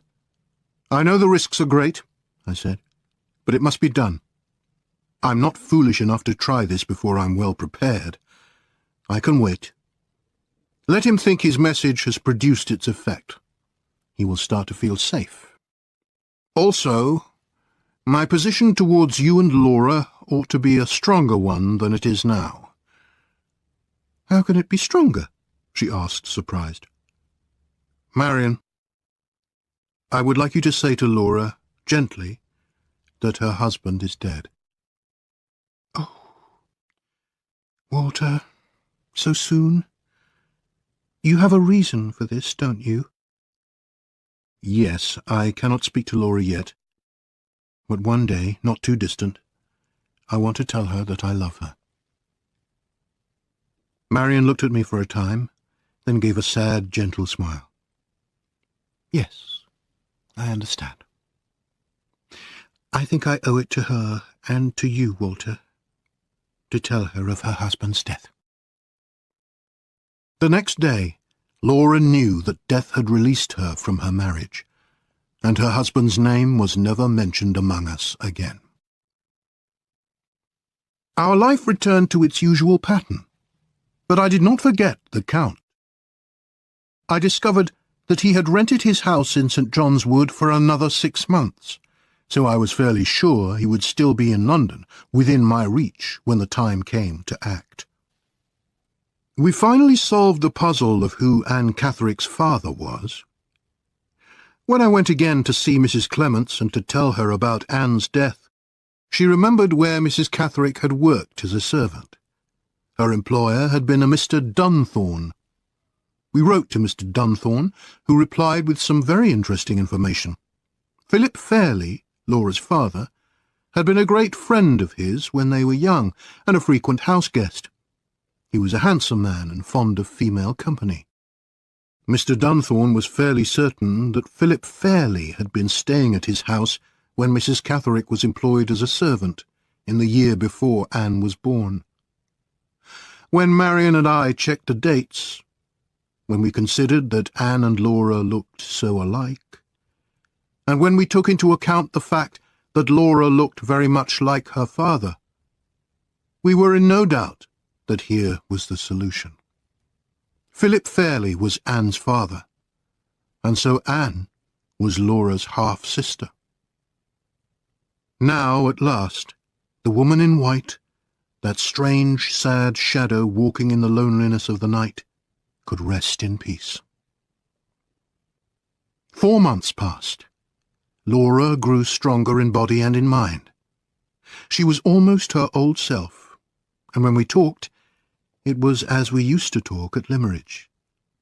If I touched her by accident, I felt my heart beating fast, and I saw the answering colour in her face. In April we went for a holiday at the seaside.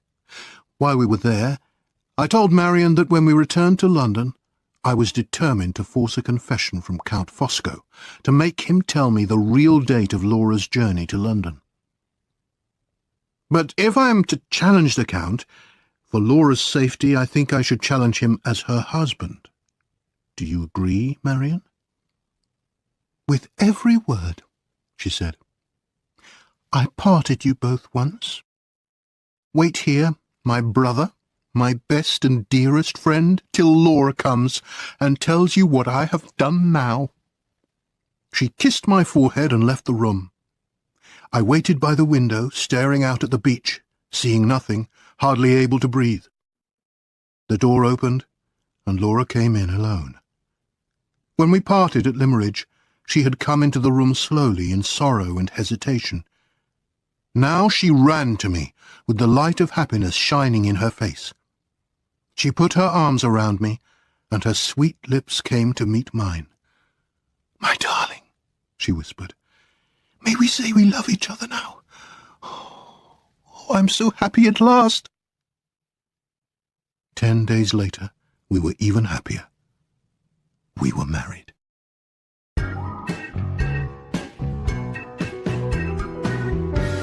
Chapter 14. The Confession. A fortnight later we returned to London, and I began to prepare for my battle with the Count. It was now early May, and the rental agreement for his house ended in June. In my new happiness with Laura, to whom we never mentioned the Count's name, I was sometimes tempted to change my mind and to leave things as they were, but she still had dreams, terrible dreams that made her cry out in her sleep, and I knew I had to go on. First, I tried to find out more about the Count. Marion told me that he had not been back to Italy for many years. Had he been obliged to leave Italy for political reasons, I wondered? But Marion also said that at Blackwater Park he had received official-looking letters with Italian stamps on, which would seem to contradict this idea. Perhaps he was a spy, I thought. That might explain why he had stayed in England so long after the successful completion of his plot. Who could I ask who might know something? Another Italian, perhaps. And I suddenly thought of my old friend, Professor Pesca.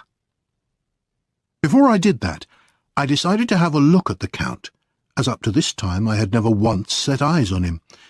So one morning I went to Forest Road, St. John's Wood, and waited near his house.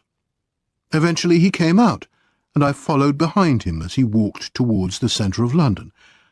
Marion had prepared me for his enormous size and fashionable clothes, but not for the horrible freshness and cheerfulness and energy of the man. Near Oxford Street, he stopped to read a sign announcing an opera, and then went into the opera ticket office, which was nearby. I went over to read the sign. The opera was being performed that evening, and it seemed likely that the Count would be in the audience.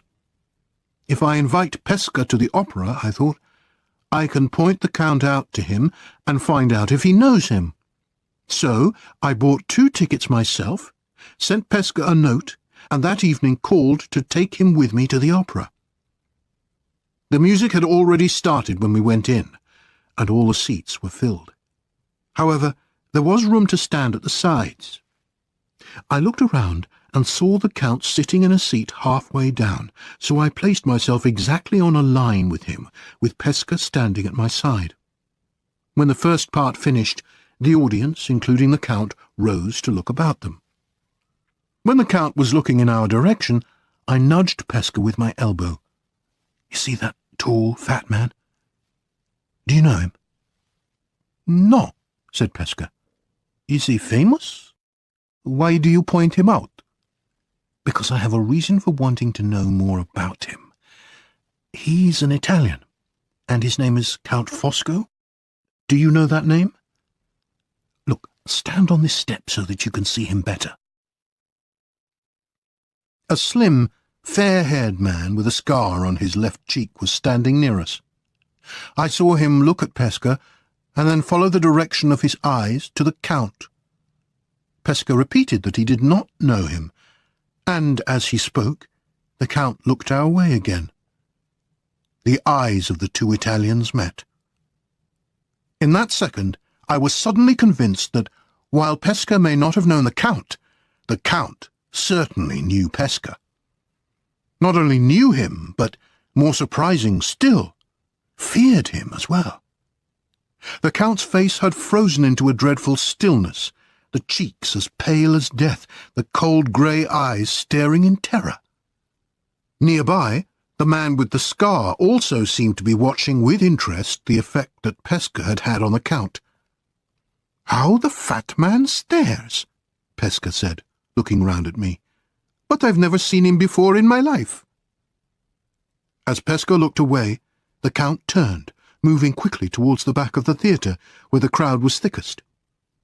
I caught Pesca's arm and, to his great surprise, hurried him with me after the Count. The slim man with the scar had apparently also decided to leave, and was already ahead of us.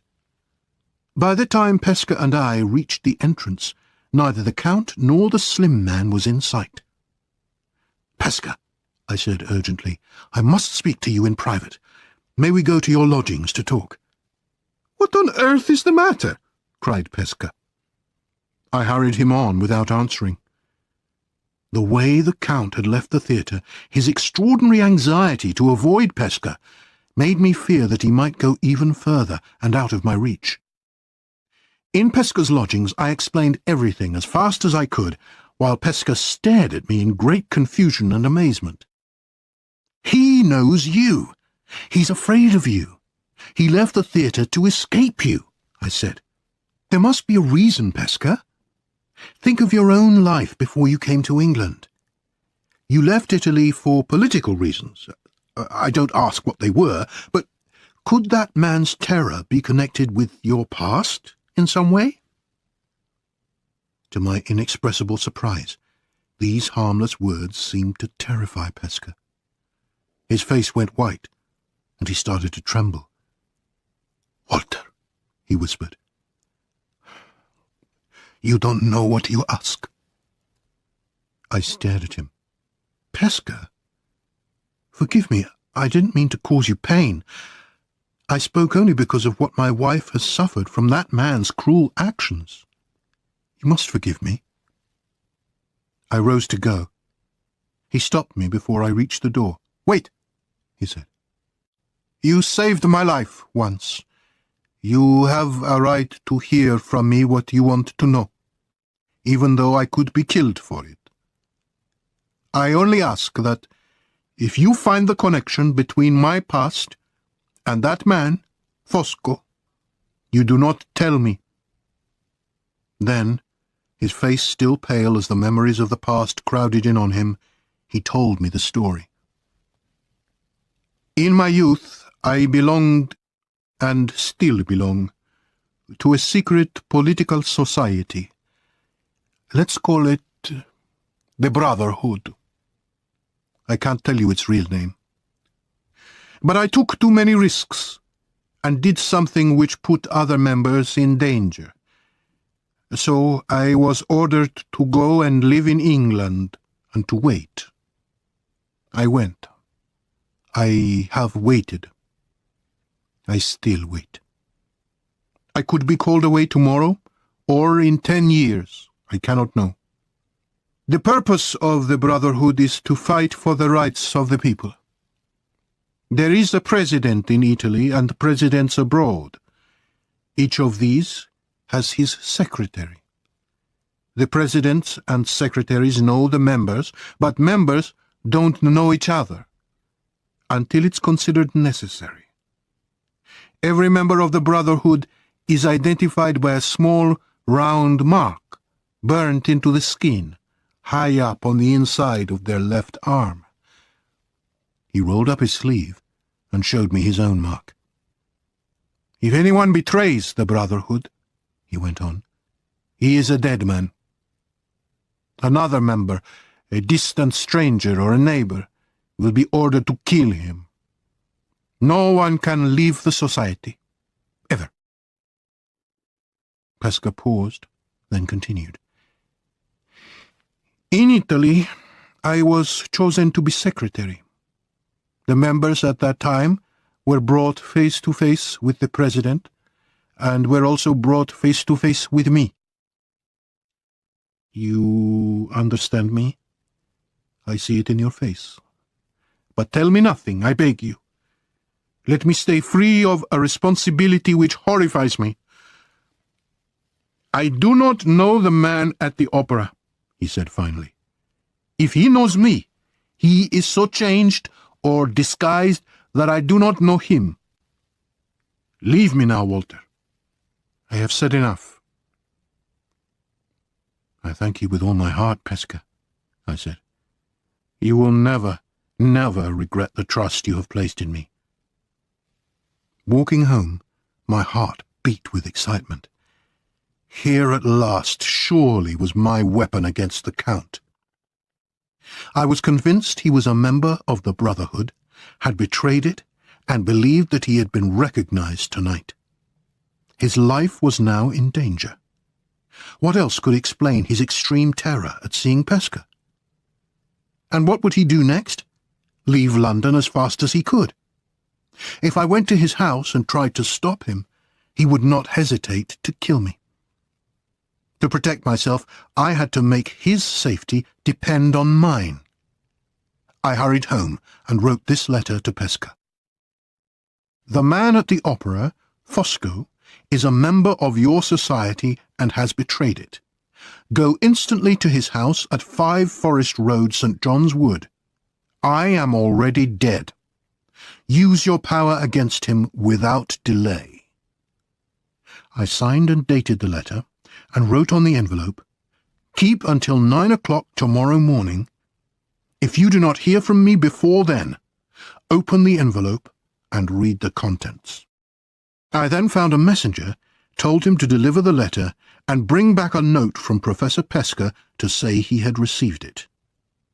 20 minutes later I had the note, and as I was leaving, Marion came to the door looking anxious. "It's tonight, isn't it?" she said.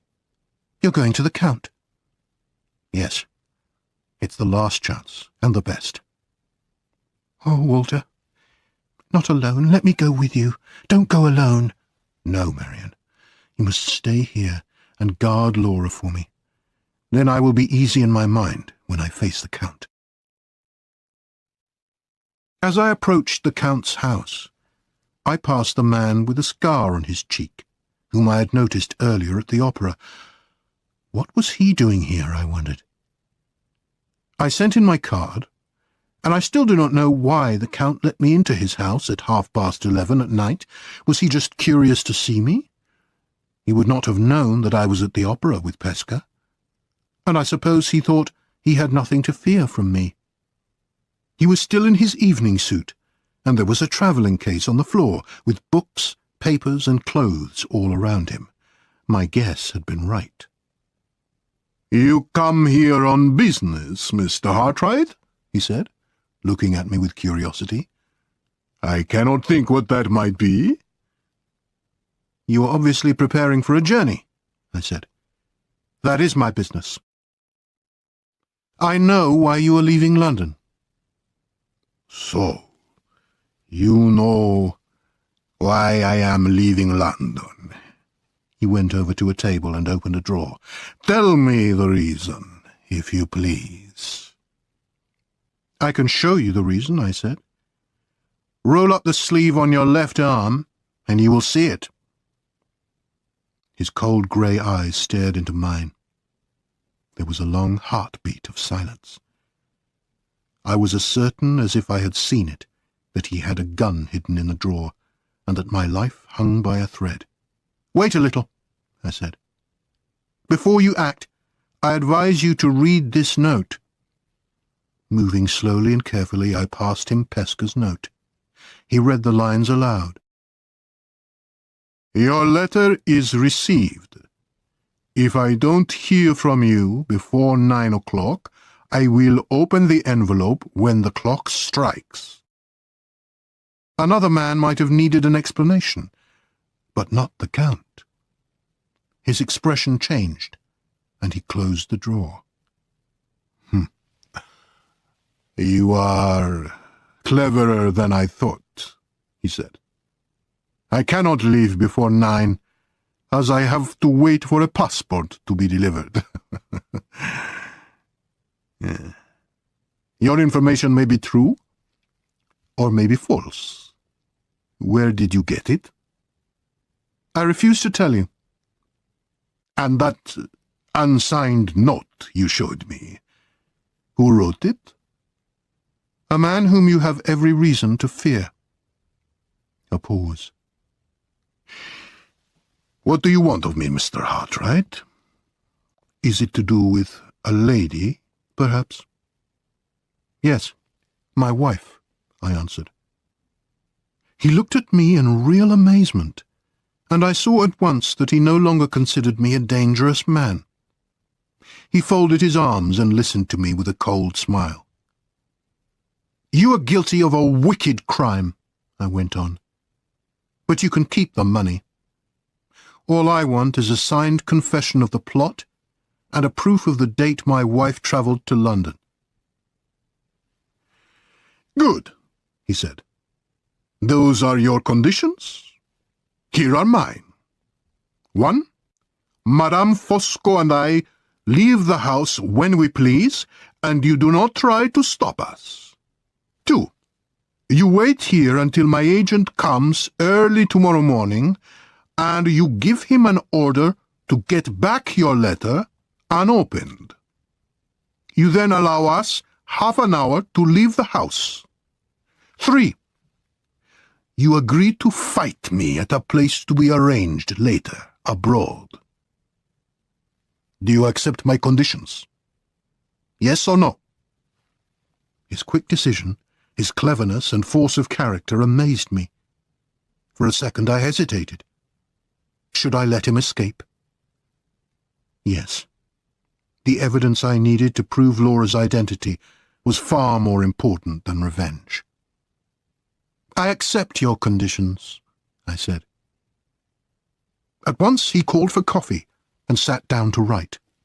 He wrote quickly for quite some time. Finally he jumped up, declared that he had finished, and read out his statement, which I accepted as satisfactory. He gave me the address of the company from whom he had hired the cab to collect Laura, and also gave me a letter signed by Sir Percival. It was dated the 25th of July, and announced the journey of Lady Glyde to London on the 26th of July. So there it was. On the 25th of July, the date of her death certificate in London, Laura was alive in Hampshire, about to make a journey the next day. The Count then called in Madame Fosco to watch me while he slept. Early in the morning, his agent arrived, and I wrote a note for Pesca. An hour later, the agent returned with my unopened letter and the Count's passport. "Remember the third condition," the Count said as he left. "You will hear from me, Mr. Hartright." Then he and the Countess got into the agent's cab with their bags and drove away, leaving the agent with me to make sure I did not follow. As I watched them leave, another cab went by, and I saw inside the man with the scar on his cheek. What was his business with the Count, I wondered. I had seen him too often now for it to be chance. Perhaps I had fought my own battle with the Count just in time. You cannot get a signed confession out of a dead man. While I waited for the agreed half hour, I read the document that the Count had written for me. Statement by Isidore Ottavio Baldassare Fosco. In the summer of 1850, I arrived in England on delicate political business and stayed with my friend Sir Percival Glyde. We both urgently needed large amounts of money. The only person who had such money was his wife, from whom not a penny could be obtained until her death. To make matters worse, my friend had other private problems. A woman called Anne Catherick was hidden in the neighbourhood, was communicating with Lady Glyde, and knew a secret which could ruin him. And if he was ruined, what would happen to our financial interests? The first thing to do was to find Anne Catherick, who, I was told, looked very much like Lady Glyde, and who had escaped from a madhouse. I had the fantastic idea of changing the names, places, and lives of Lady Glyde and Anne Catherick, the one with the other. The wonderful results of this change would be the gain of £30,000 and the keeping of Sir Percival's secret. I found Anne Catherick and persuaded her and her friend to return to London. I rented a house in St. John's Wood for myself, and obtained from Mr. Fairley in Limmeridge an invitation for Lady Glyde to visit. For my plan to work, it was necessary for Lady Glyde to leave Blackwater Park alone and stay a night at my house on her way to Limmeridge. This plan was made easier by Miss Halcombe's illness. I returned to Blackwater Park, and when Miss Halcombe was out of danger, I got rid of the doctor and instructed Sir Percival to get rid of the servants. Next, we sent Mrs. Mitchelson away for a few days, and one night Madame Fosco, Mrs. Rubel, and I moved the sleeping Miss Halcombe to an unused part of the house. I left for London in the morning with my wife, leaving Sir Percival to persuade Lady Glyde that her sister had gone to Limerick and that she should follow her, breaking her journey in London at my house. On the 24th of July, with my wife's help, I got hold of Anne Catherick and took her to my house as Lady Glyde. However, when she saw no one she recognized, she screamed with fear, and to my horror, the shock to her weak heart caused her to collapse. By the end of the following day, she was dead. Dead on the 25th, and Lady Glyde was not due to arrive in London till the 26th. It was too late to change the plan. I remained calm and carried on. On the 26th, leaving the false Lady Glyde dead in my house, I collected the true Lady Glyde from the railway station and took her to Mrs. Rubell's house. The two medical men I had hired, shall we say, were easily persuaded to certify the confused and frightened Lady Glyde as mentally ill. Then I gave her a drug, and had Mrs. Rubell dress her in Anne Catherick's clothes. The next day, the 27th, she was delivered to the asylum, where she was received with great surprise, but without suspicion. The false Lady Glyde was buried at Limerick. I attended the funeral with suitable expressions of deep sympathy. One final question remains. If Anne Catherick had not died when she did, what would I have done? I would, of course, have given her a happy release from the prison of life.